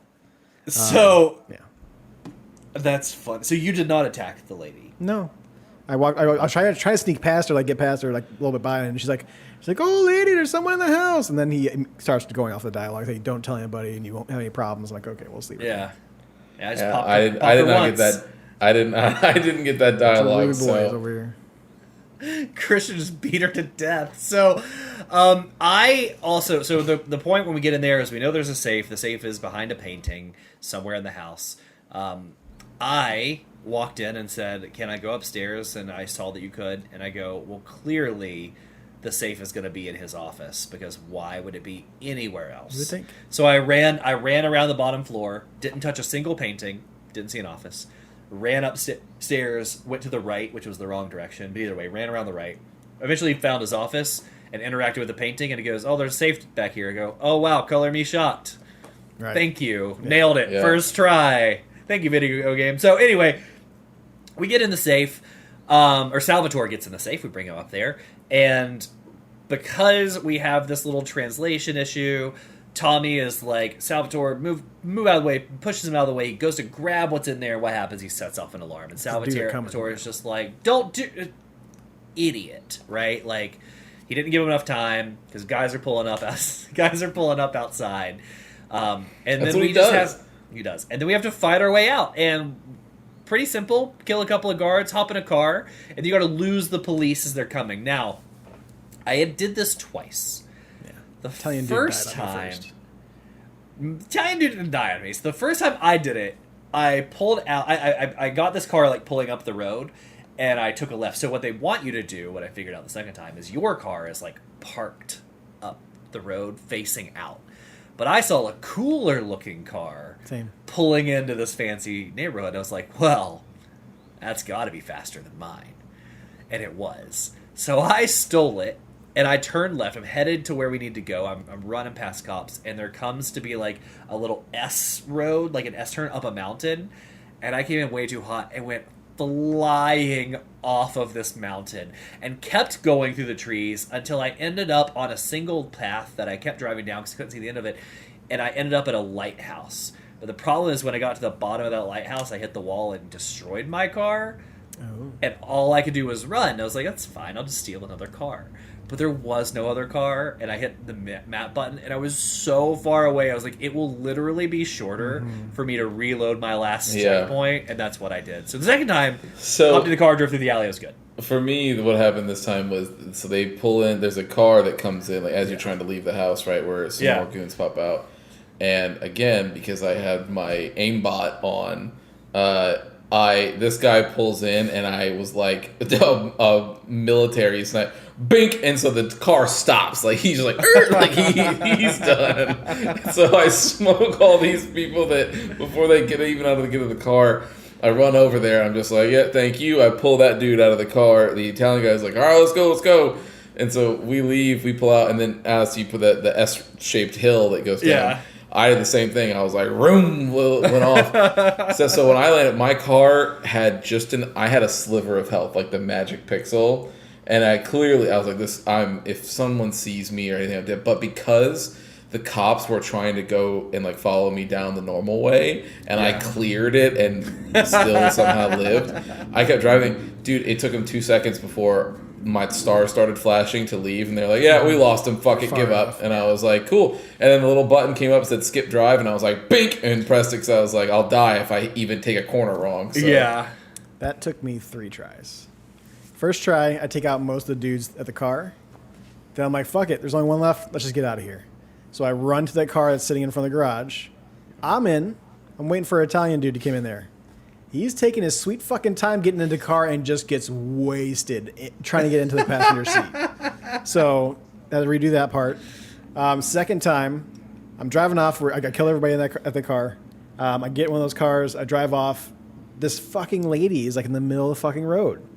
And I'm like, for a little bit, I'm waiting. But the cops are running. I'm like, fuck this. I'm like, all right. And I didn't think to like go back and forward. So I'm like, well, just give it a little bit of gas and I'll push her out of my way. No, triggers the cops immediately with like 3 or 4 stars. I haven't hit a single just so person. Thank you. Just so we're clear, you were such. Person in this I was game. waiting for her to move too. I'm like, just go. You- I'm honking the horn. You were such a judgy McJudgerson. So high and mighty. When A minute I ago. told you that I gave this lady a 2-piece combo and a drink, and you were like, instead of using your horn to get this I person out of did your use way, the horn. They didn't move. I was Okay. stopped. Or I was backing backing on the up, street. or or backing backing up up and and driving around. around. You ran somebody over. I didn't ran her over. I was stopped, and she stopped in front of my car, so I'm honking there, like, bitch, get out of the way. And she's like, I'm looking at my phone or whatever. That's In the 30s. Yeah, the 30s. But like she's just standing there. I'm like, okay. I'm honking. She's not moving. I'm like, okay. Well, I'm just gonna move a little bit to push her out of the way. And she's like, and falls over. I'm like, shut the fuck up. And then of course the cops are coming after me now. Yeah, I don't want to hear shit. two violent boys over here. I gave her a love tap with the car, and she was in my way. I have yet to hit a single person, and not even for lack of trying. I don't. There have been either. times I've tried to, and they dive out of the way. I haven't yet to hit I a did- single person. I cut the corner in this once game. and fucking smashed somebody and had to get rid of the cops. But that was just me. That was going real fast. Amazing. So what they want you to do? I actually did it right on my second try when I had to reset from Find the your other car. house. You just run to your car that's parked away, and right in front of you is a dirt alley between two houses. Yeah. The cops. Well, you don't have to hide. You just drive through it. So the cops. This neighborhood is a square, and then the alley connects you to the outside loop. And the cops will not go off that square. So if you go straight through the alley, you lose them instantly. It's like Okay. 2 seconds. Like, oh, okay, that was easy. So that's what they want you to do. Well. Oh yeah, it was easy. I did it with 0 deaths. So I will say like no casualties to innocent bystanders, which is great. I didn't die. Right. I know. Yeah, no, he I know, he was I'm very- specific. Yeah, no. Very clear. Yeah. So, anyway, that's the end of the chapter. Pretty easy. We essentially just say like, thanks, Salvatore. Have fun going back to Italy. Wherever it I is you're guess. Yeah. Okay. Thank you. Begins chapter 12, which is called A Great Deal. This one we have Tommy and Polly. We have Sam in this, and then we have 2 new characters. We have Carlo, and we have Gates. So to kick things off in this next part of the story, Salieri is like just pissed off about losing money. He's like, our rackets are going down. Morello's taking everything over. Like, we're just losing money all over the They're place. at the end of their booze. We're at the end of our booze. Like, we're selling everything off. What do we have left that we can do? Polly is like, yo, I have the inside scoop. Hey, boss, on- I know I'm stupid, but I got an idea. Yeah, I have an inside scoop on an incoming shipment of whiskey. And like, if we can get that whiskey, that'll put us back in business with the prohibition stuff, right?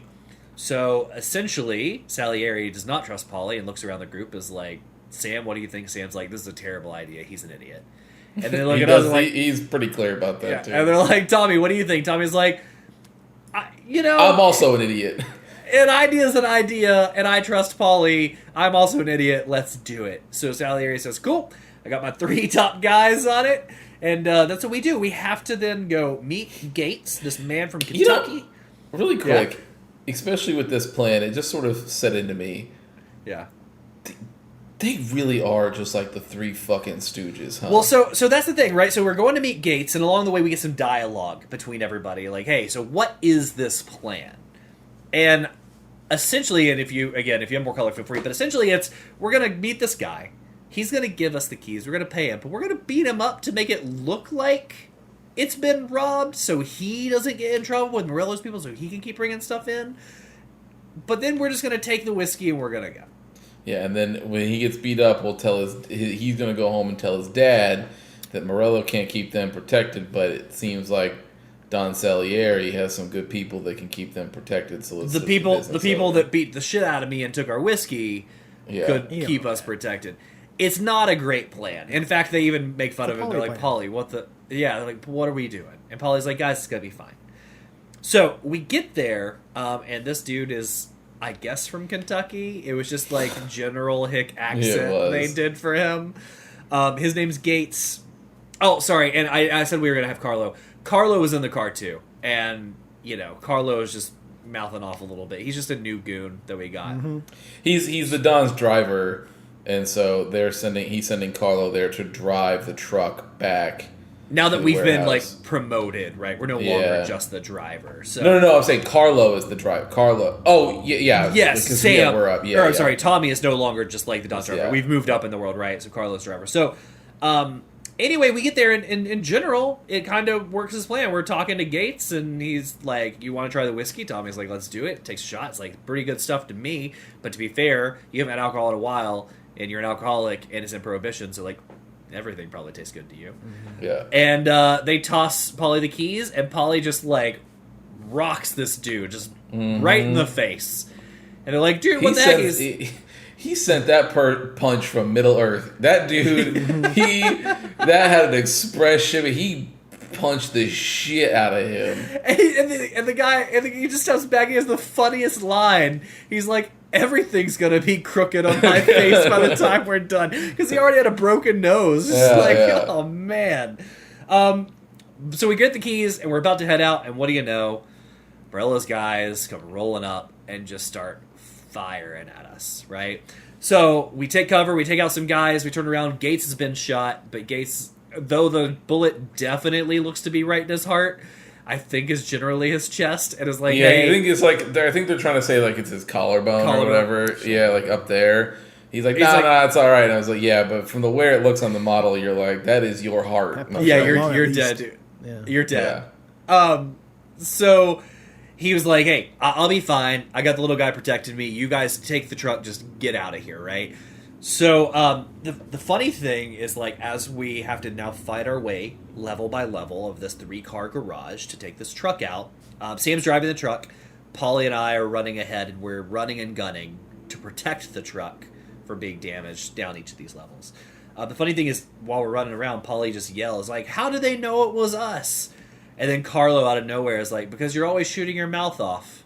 Yeah. I'm like, that was an interesting comment, Carlo, but also, who are you? Mm-hmm. Who are you? Like, you're about to catch these hands. Why are you talking? Why are you talking? So we fight our way. Preston's character goes, you know how many people I've ran over? I'll run you Step over. in front of this car, see what fucking happens. So we fight our way down to the bottom, and then we get out, and then we get into a semi-chase scene where the truck is driving, we hop in our own car, we're following the truck and providing protection. As Morello's guys are coming up, we have to shoot these cars and take them out. I don't have a whole lot of notes here, because it is what it is, just a chase scene to the end. Yep. But I have one note. There's one point where we go through Hooverville, which is a little shanty town. Yeah. And I loved the addition to the world building of this, because, like, in Depression era, like, big cities, these were big things. And Yeah. they never really get talked about. I've actually only seen it really depicted in one other media, and it was in, one of the HBO detective shows they had out. It was a remake of an old show that they redid. I can't think of what it's called, but the guy from The Americans in it. Either way, very good show. But that takes place in one of those, like, Hoovervilles, and it's just an interesting piece of our history. And it was really cool to see it depicted in such a way, because it was, like, really creative and pretty. You have all these big buildings around in, like, the city, and then you just have this sprawling shanty town that we're just, like, pulling a Bad Boys 2 in our Hummer, just driving through. Yeah, that's But, what I thought Man, too. you want to talk about a great... Yeah.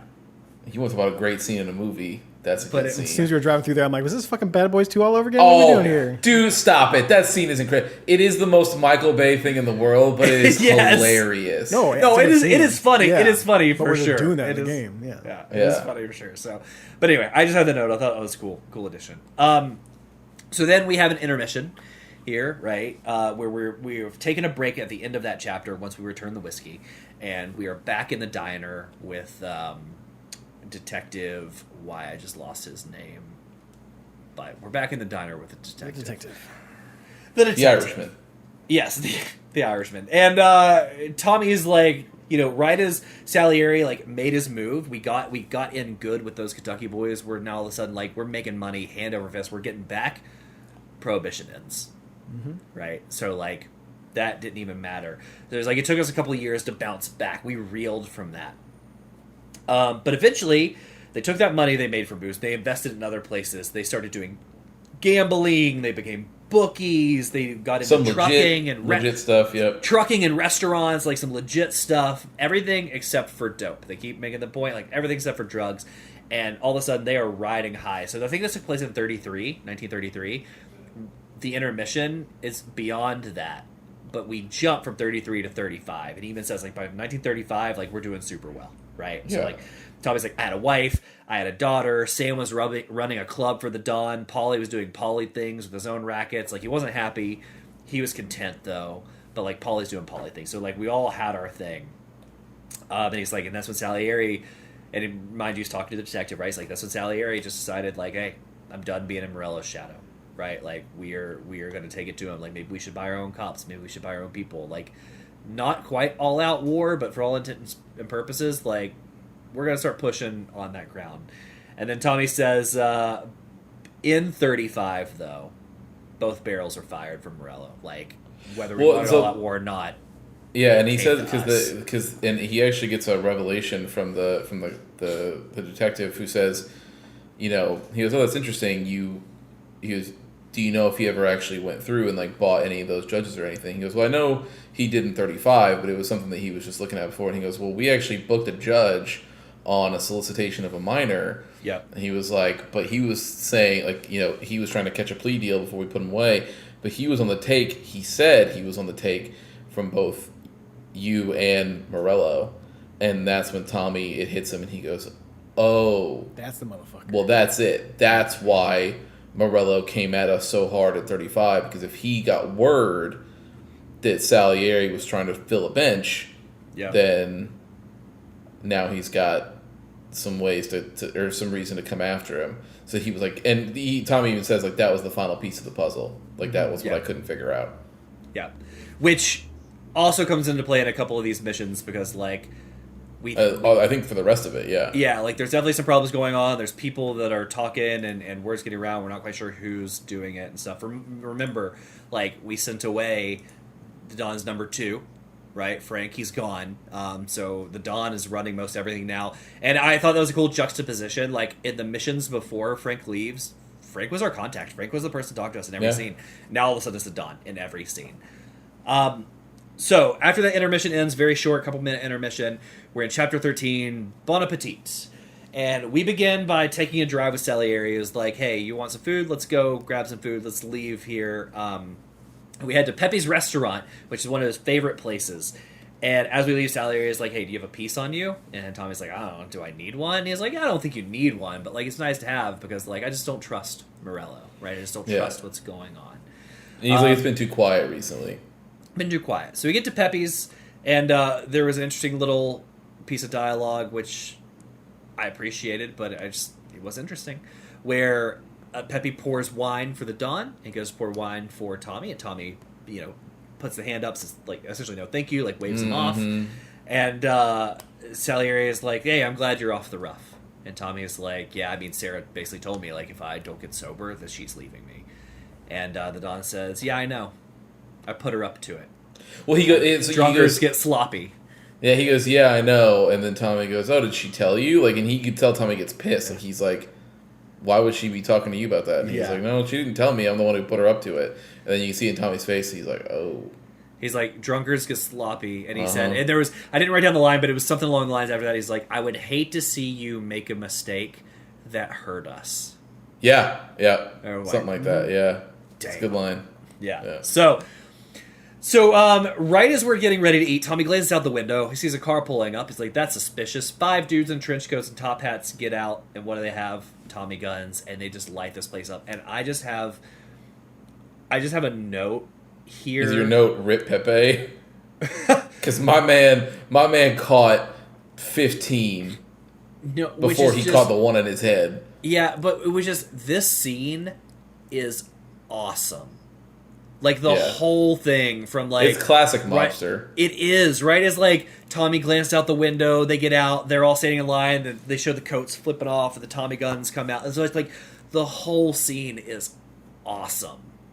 Minus all the death and destruction. Sure. But it's so well done. So the Don grabs a gun behind the bar as they run back there, and he's like, look, I'll keep these guys busy. You gotta go, though, and, like, you gotta go fast, because I probably don't have that much time in me. Well, what's funny is that he goes, well, let's just leave out the back, like, let's go. And Don Salieri, obviously, as Preston mentioned, is a rotund gentleman. He's a little bit bigger. I appreciate that he was honest with himself and the people around him. He was like, fam, I'm not a track star. I'm not running. It's not happening. He's like, I'll be here. You do it. No one goes home tonight. Yeah. Right? So we then tell the Don, like...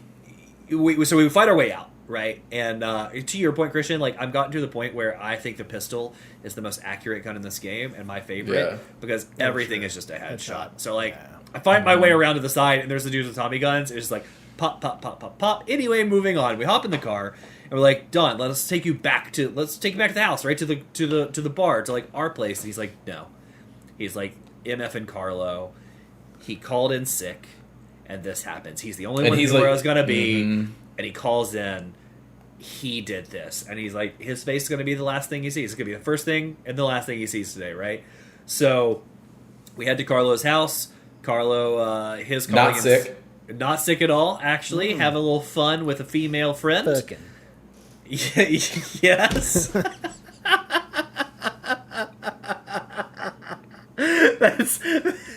That's absolutely what he's doing. I love, dude, the idea that Alex is like, he's driving one of these old 1930s cars and he's trying to just keep the car on the road, and then Preston just reaches over, grabs the steering wheel, and is like, ring! Like this. It's 100% what it is. If you want an example of an Instagram short, you cut Yeah. that, boom, right there. That was perfect.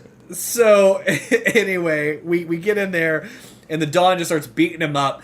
And then the Don, because again, we established in the last scene, he's a bigger guy. He's an older guy, too. He's a Yeah. little out of breath throwing these punches. So he throws a few punches. Carlo's like, what the hell? And then Don's like, give me a sec. I'm good. Tommy, just give me a second. What's I'm going to funny keep is, punching this dude. Yeah, so right before that, though, he does. You're right, he punches a couple times, gets winded, and then he's looking around, and you can see like the scanning. And he's like, God, I'm tired from playing. Then he sees a wine bottle, and he's like, "That'll do." Bink, and like gets him with one of those, and then catches him with a second one, and then he's like super tired. He's like, "Okay, I need a fucking second. Let me catch my." He kept seeing that over and over throughout this whole chapter. He's like, "Let me catch my breath. Let me catch." I'm like, brother, at a certain point, man, I don't know that you got much more breath to catch. Just before Just you let have me a heart handle it. attack, sit down. Yeah. Yeah, let me handle it. So, as the Don's trying to catch his breath for a second, Carlo pushes him back and runs, jumps out the window and runs.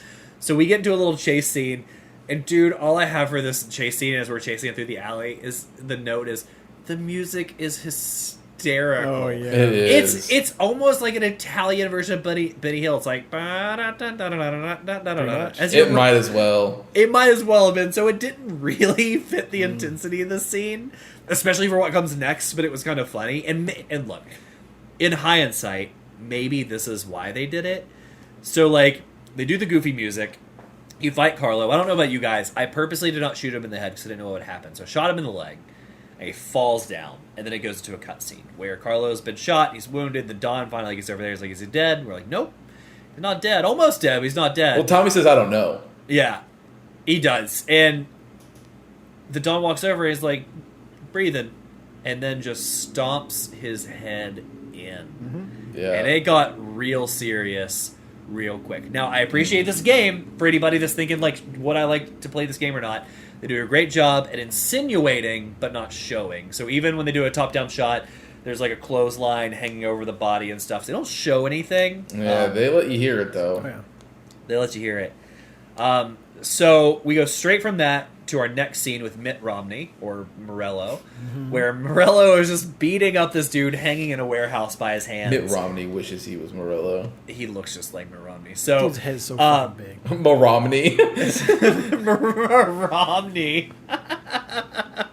So anyway, Moromney, which is now gonna be his name. Yeah. gonna be his name now, Don Moromney. Don Moromney. He was Jesus just like, Christ. this number 2 walks in, Sergio, and he's like, what's going on? Romney's sitting here like, so we're having problems down like at the station, like down the train station or whatever, the depot or wherever they are. He's like, union people are going to union, they're about to strike, so I had to change up leadership.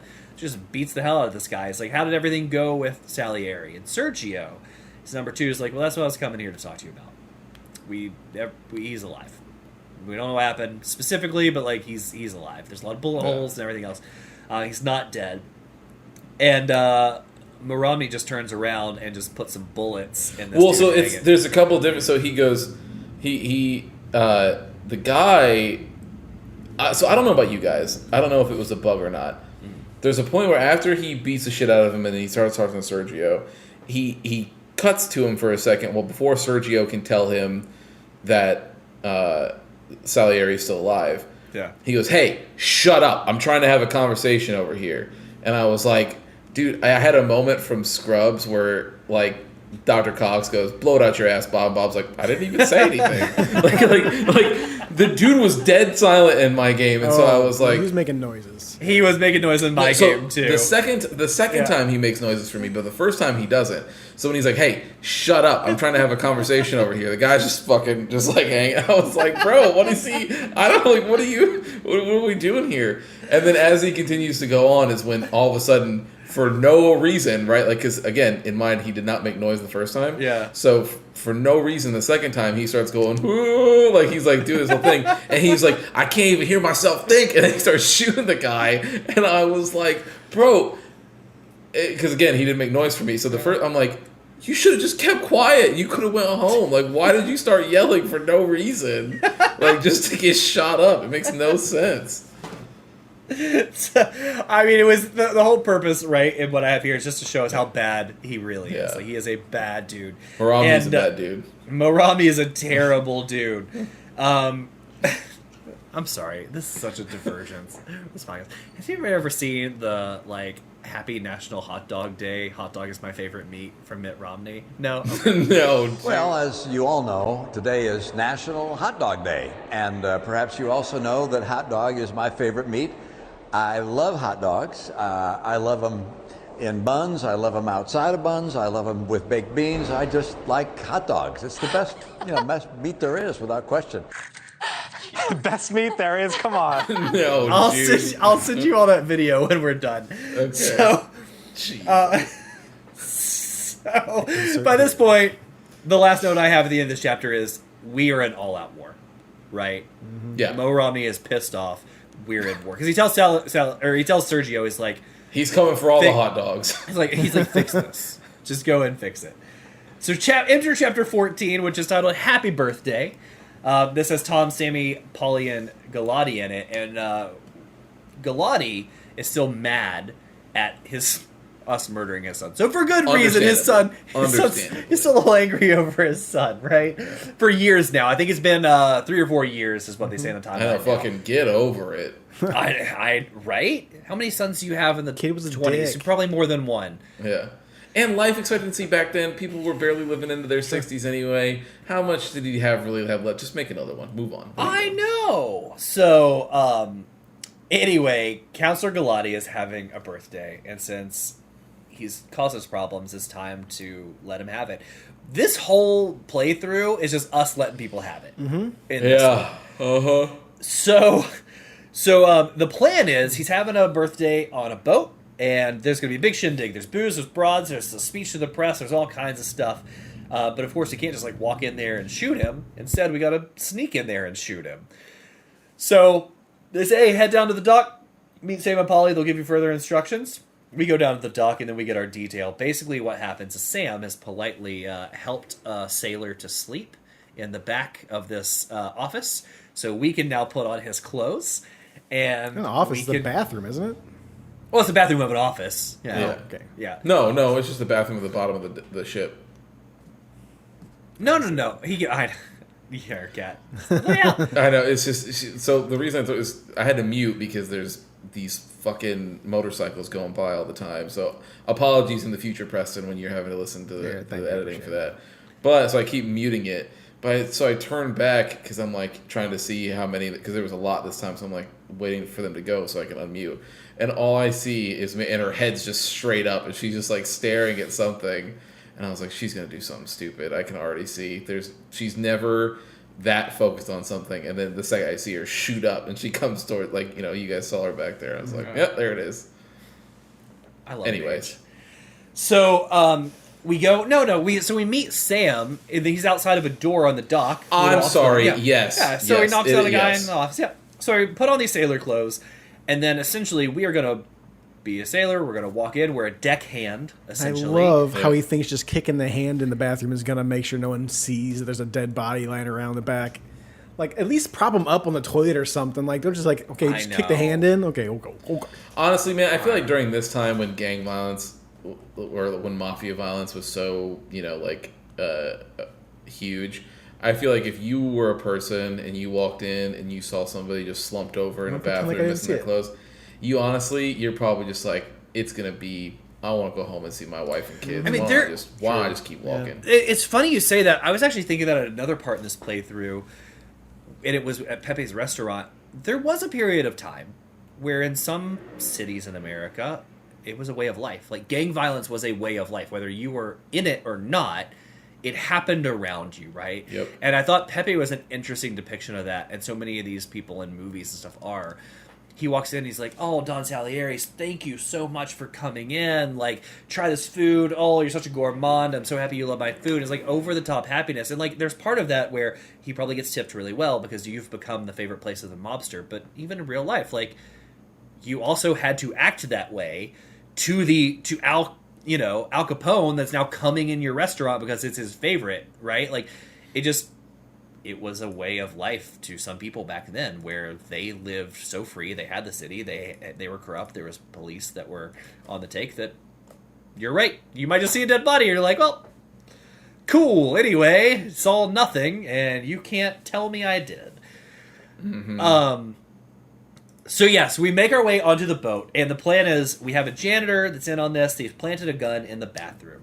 So we're going to hang out for a little bit. We got to then find our gun. We then have to make our way to the top deck while Galati's giving his speech. We're going to shoot him right when some fireworks go off. Now, how do we get off the boat, you wonder? Sam and Polly say they're going to come up with a speedboat. We're going to jump on the boat also while the fireworks are going off, and we're going to leave, right? So that's what happens. We ask around. We find the janitor. He gives us some keys. We go to the bathroom. We get the gun. We get up top, and we shoot Galati. So I'll tell you when I shot him. You can tell me how you did this and what changed. So what happens, he gives a speech. He says, "Thank you, now time for the fireworks." The first thing that pops up are two spinny circles behind his head, like sparklers, right? I thought, do I wait for big boom fireworks? But then I had the second thought that goes, well, this is the 20s. What kind of big boom fireworks do they have on the boat? Maybe these are the fireworks. Dude, no. Fireworks were for real back then. No, I get it, but I wasn't sure. So I shot him with the sparklers. And it still worked. Because right after that, people were like, oh my god, he's dead. And then it turned into chaos, and then fireworks started going off. The second the sparklers light, the objective changes. Oh, did it? Okay. Yeah. That's when I shot him. So we fight our way out. I knew we were going to have a fight on the top of the boat because I have never seen fireworks organized in a more shootout arena layout in my life. You walk in, you're like, well, clearly I'm about to shoot somebody on the way out of here. It's the Gears of War problem. Walking past all these nice little barriers I can duck behind later. I'm walking by a bunch of nice chest-high walls. I wonder what's going to happen in this room. All these health spots are here. Like, what do I need those for? They're laid out like no wall would ever be in these weird L shapes and stuff. You're like, oh, okay, sure, makes sense. Natural. So essentially we shoot him, and that's that. We fight our way out. Pretty simple fight. We hop in the boat and we leave. There wasn't too much to this mission. It was just us taking out Galati. It's a little change of pace. I enjoyed it. It was fine. I again, any little world building I liked. Chapter 15. This chapter is taking me the longest of any chapter so far. Same. And Multiple deaths. it's called, multiple fails, period, Oh, hard sure. stop. So, it's called You Lucky Bastard. That And- lucky bastard. Yeah, and we start off a little bit different. So we start off actually watching a car chase between Sam and Vinny in a car chasing Sergio, and they're in a straight out shootout in these like dirt roads. There's a part where trains coming up, and everybody guns their car to like jump over the tracks, and they're going at it. Sergio's trying to run away, and he does get away because Sam and Vinny actually wreck the car into a tree. And they're okay. They had a but blowout. like they had a blowout, and they're okay, but like that's it, right? They can't chase anymore. And Sergio per the gets name away. of this fucking title of this chapter, dude just dodges a fucking bullet. Like, he's sitting there, Yes. they're shooting He at him, moves his and he head, just like, moves his head at the last last second, second. it's like, Blink right there. He's like, that's about right. And he keeps on driving. I'm like, what the fuck? Are you kidding me? God I damn it. know, and you're left here thinking like a quarter of an inch to the left or the right, and like you would be in a whole different situation. True. In this video game world, Exactly. that we True. live in. Very true. Yes. So, anyway, we meet. apropos of nothing. We get back as a group and we're discussing killing Sergio because like he's got to go. He's the number 2 in Mo Romney's empire here. He's the biggest earner. Like we know, we take out Sergio, our day is going to be much easier for our empire. He's And Mo they come up- Romney's little brother. Is Mo Romney? Is he really? So I couldn't tell if he's actually Mo Romney's brother or if like it was one of those familial like mafia things. I don't know. He calls him 'Cause little only- brother twice. Yeah, So it sounds more like a brother. Yeah, but I don't know. Sergio, He just calls him little brother. But Sergio, in the first time, goes back and says, "You too, Don," and at least his name. So I was like, I can't tell if it's a respect thing or if it is. Yeah, I don't know. But either way. Yeah. The plan is pretty simple. The classic Seems dynamite under the car gag, right? You start your car goes boom. Car goes boom. So we drive over to Sergio's house. We sneak around. We plant the bomb under the car. We walk back So, to... really quick. Yeah.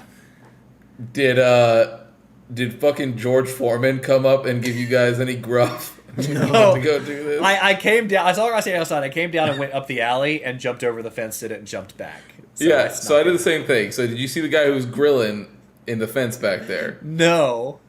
Okay. God, dude, sometimes I wonder how I am able to do the things that I do. So there's a guy there's the security guard that you have to wait till he's turned and then you can go down the alley over the fence, right? You do that. There's a guy that's just grilling in the front yard, just chefing it up, and I was like, and so I walk up behind him, and I'm like, clearly it wants me to knock him out. No, I can't do anything. Okay. And I was like, so was I supposed to wait until he gets done grilling and then go do this thing? Or I'm like, no, he's not moving. I was like, all right, fuck this. I'm just going to go try to do it. So I walk over there, because this is one of those sections where it was really stuttering, and I was like, I don't know how much longer I got left. I'm on borrowed time, so I need to do this. So I run over, I put it on there, and the first thing that happens that comes out of the left side of my camera is this dude with a spatula, and he's got it in Tommy's face. He's like, hey, what are you doing? Just in there. And I was like, oh my God, dude, he's going to know, this other guy's going to turn around. He's like, hey, what are you doing around the car? Can I help you? What are you doing? And then the other guy is just like, I can't see it. It doesn't exist. So it doesn't matter what I'm hearing. So I just stand up and I'm like, okay. So I turn around, I jump over the fence and leave and go back to the phone booth. And the guy, so then as I'm going to the phone booth, the guy is standing there and he's standing next to the security guard, just spatula out, just watching me. I was so I can only funny, imagine. dude. I can only imagine in the game. He's just he's looking at this security guy's like, can you believe this guy? What's he doing? Oh, he won't tell me what he's doing by the car. He was definitely doing something by the car. No, he's standing over there watching. The security guard's like, I have no idea. No idea get what you're paid enough talking to about. pay Yeah. attention, I don't get paid. So God, I that's so funny, though. I saw the guy when I came over the fence on the way back. Out of the corner of my screen, I saw somebody walk out the door and go to the right hand side. So that must have been where he was going to grill. But no, I never saw him. He never saw me. So we go back to the phone booth and we're started to watch. It goes to a cutscene. We're just chit chatting with our wife. Oh, I love you so much, and some other important stuff. I'm sure I forget what they were talking about. It's very casual. He wanted to have the kids go with her dad. Yeah. So then what happens? Sergio does not walk out. Who I believe, because it never. I said, believe it's his wife. Yeah. His wife walks out and she heads to the car, and this scene is also awesome. Yeah. Tommy he drops the phone. He runs over. He's like, no, wait, gets halfway, half of his words out, and boom, car goes. And this woman is just dust. See ya. Dust. There's nothing. So, the maid comes running out of the house, freaking out. Tommy gets up. He runs over to the phone. His wife, Sarah's on the phone yelling, Tommy, what's happened? Where'd you go? And he just hangs up. Click, click, click. Mm-hmm. Dials, I think dials Vinny. Back in the back, he's like, Vinny, everything went south. It went bad. Oh my gosh. Tommy's horrified. It is crazy, too, that Sarah does. She's like, Tommy, what the hell is going on? What happened? He's like, click. I mean, just hangs up on her. It just, hits the thing. Yeah. And, he is visibly horrified. They did a great job at capturing the facial expressions and stuff in this one. And he's like, Vinny, it went bad. And Vinny's like, hey, whatever happened, Tommy, happened. And that's it. And he's like, but it's fine because Sergio's time is running out, and we found him. And this, to me, says they never intended killing Sergio with that bomb. Because otherwise, why would Sam and Polly be searching for Sergio somewhere else and have found him? Like, you knew he wasn't home because when you called, you said, we have found him somewhere else. Well, so that's the thing is, I think it's just it's a limitation of the time. The way I took it was that they sent Tommy out on this errand, assuming that that's where that's where he was Found at. him just by happenstance. And then by happenstance, like they had like a goon, whatever, call in on a payphone and be like, hey Don Salieri, I found him. He's at this restaurant right now. And then so they send the guys to go and do the whole thing. Well, there's no way they can get a hold of Tommy. Like they can't tell him, hey, call it off. And you so very well may be right. That's what yeah. There's with the intermission earlier and Tommy trying to put together puzzle pieces and still feeling a little unsure of what's going on in the intermission, like how we got to the point we got to. It does make me wonder if Tommy felt a little set up or if we find that out. Maybe. So it will be yeah, interesting. For sure. So Tommy is shaken. He shows up at the diner where Sergio is with Polly and Sam, and they kick open the door. Essentially, are like, "Dude, you're done for." And Sergio grabs a waitress and creates a human shield. And Polly says, I don't give a fuck. Yeah. Nope. And just raises the gun and goes to pull that trigger. And right before he does, Tommy yells out no, pushes the gun out of the way, and won't let him shoot her. I think this will probably come back to bite us. Maybe not. It was just interesting. What's funny is that I thought Paulie was going to have something to say about it immediately. Yeah. He was fine. He didn't give a shit. Like, no one cared. And I was like, interesting. Okay. Yeah, like, I figured he would be like, what the hell, or something. So yeah, nope.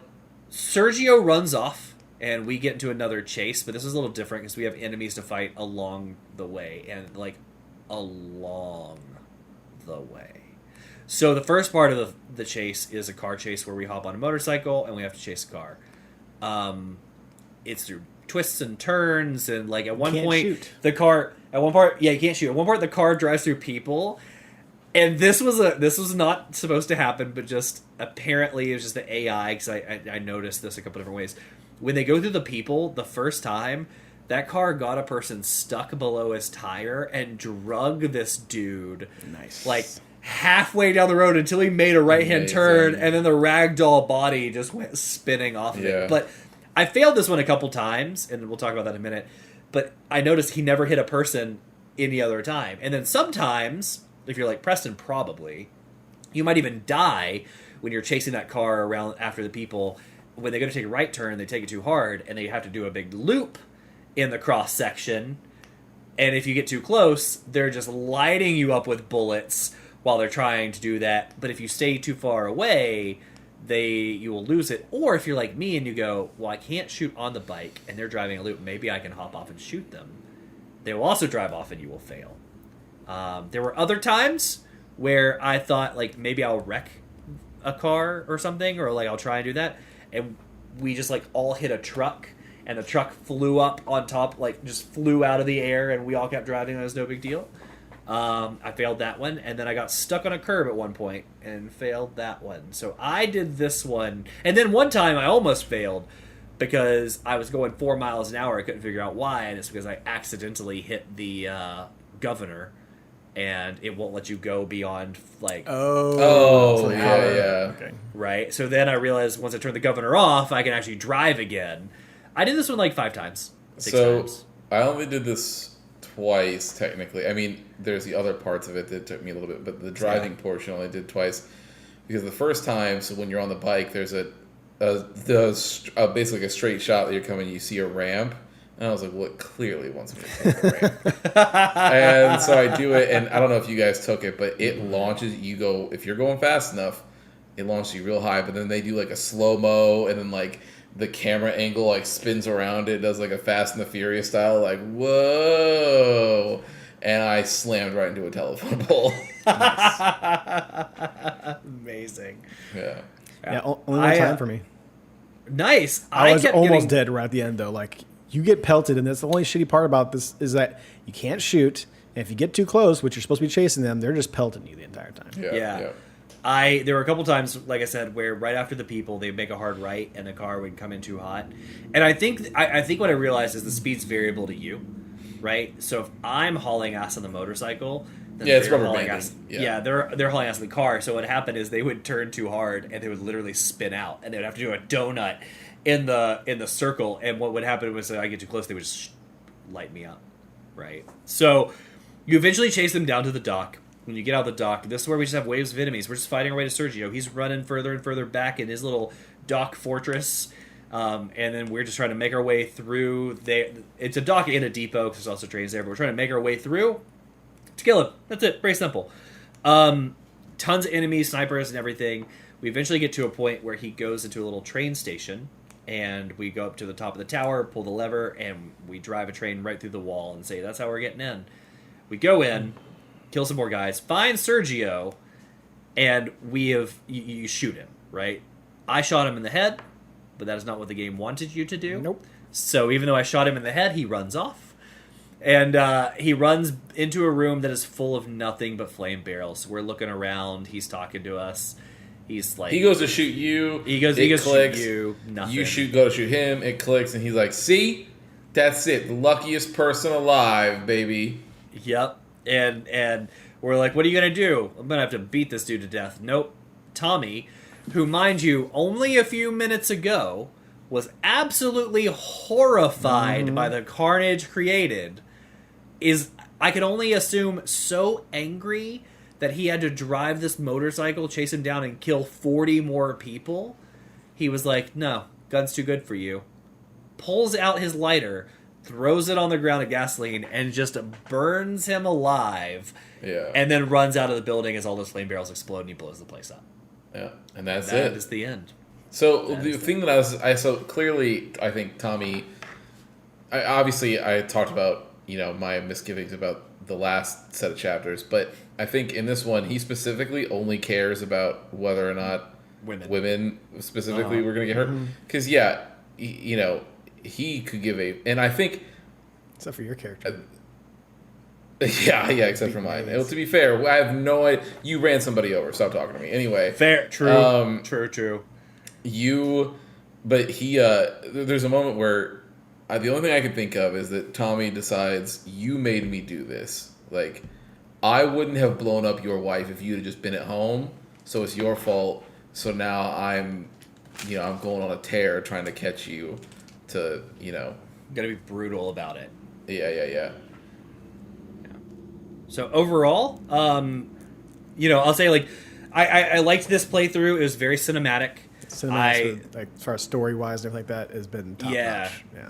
Top notch, and we're starting to ramp it up, right? So clearly we only have 5 chapters left, and we really need to figure out how we got in that diner with a detective, right? Like, something has to happen, stuff has to go down. I think it's going to take a hard turn. Maybe we'll do another time jump, but I thought this playthrough was great. I like the fact that it was just like, at first, the first 5 were like, I'm the driver, I'm in this world. The second one is, this is a day in the life. The third one is like, it's a hard job to be in. We're moving up the food chain, right? And there's a lot of death all around, and that's all you're doing.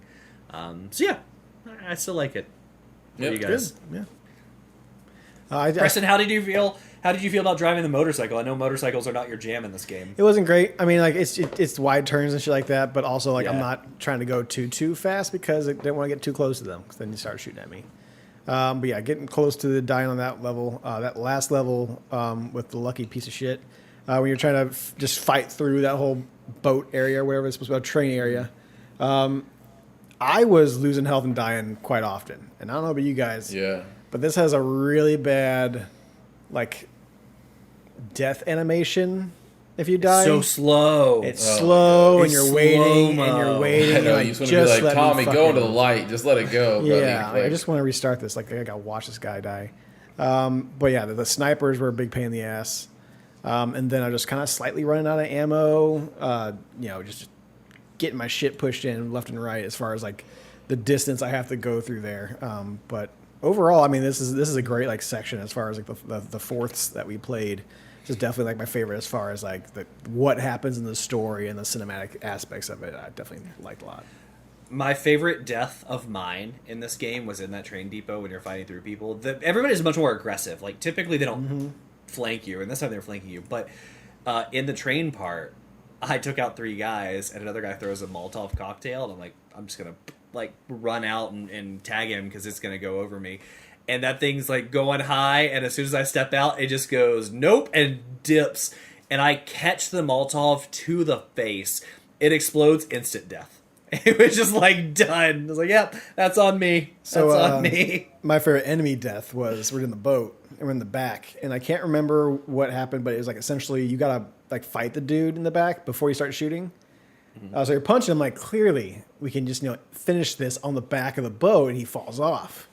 Yeah. I finish it, and he just like kind of T-poses at the end of it and just kind of hangs out there for a little bit. I'm like, okay, well, what I do, I pick him up and I throw him off the side right into the propeller.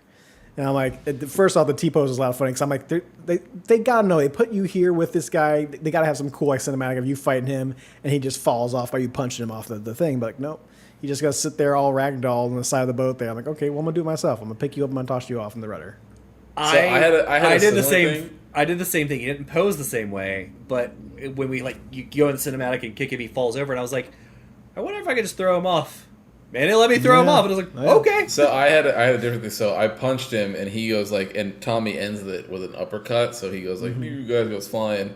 As soon as he goes back, the propeller smacks him back down onto the ground. And so I started laughing. I was like, well, whatever. So I go to pick him up, and I'm like, all right, I'll toss him off the edge here. So I go to toss him off the edge. He hits the rung on the way down, like conk, and it falls. And so he falls on the lower part of the deck and just lays there. And I was like, you know what? That's where you're staying. I can't get to you, so that's... No, but that's a fine alibi, because then it's almost like a drunk guy fell off one floor and fell to another. That works. Canonically, it still works. Yeah, for sure. We're all good. Hilarious. Yeah, all right. Well, we're at the end. We have one more part after it. The next will be Preston. In my game. Okay. What did we play last? What was Christian's game? Ace Combat, fam. Oh, yeah, that's right. Highest rated game on Testing Room ever. Free Game Book Club. You know what's crazy? I kind of misplay Metro. Anyway. So, yeah, we have VR one more games coming part. out, back. Preston is going to bring his pick next time. Can't wait to hear what it is. But, yeah, that's what we got for you this week, everybody. We can't wait to see you back next week. And with that, Preston... Real quick, the next game that I'm going with was a suggestion from one of our listeners and friend.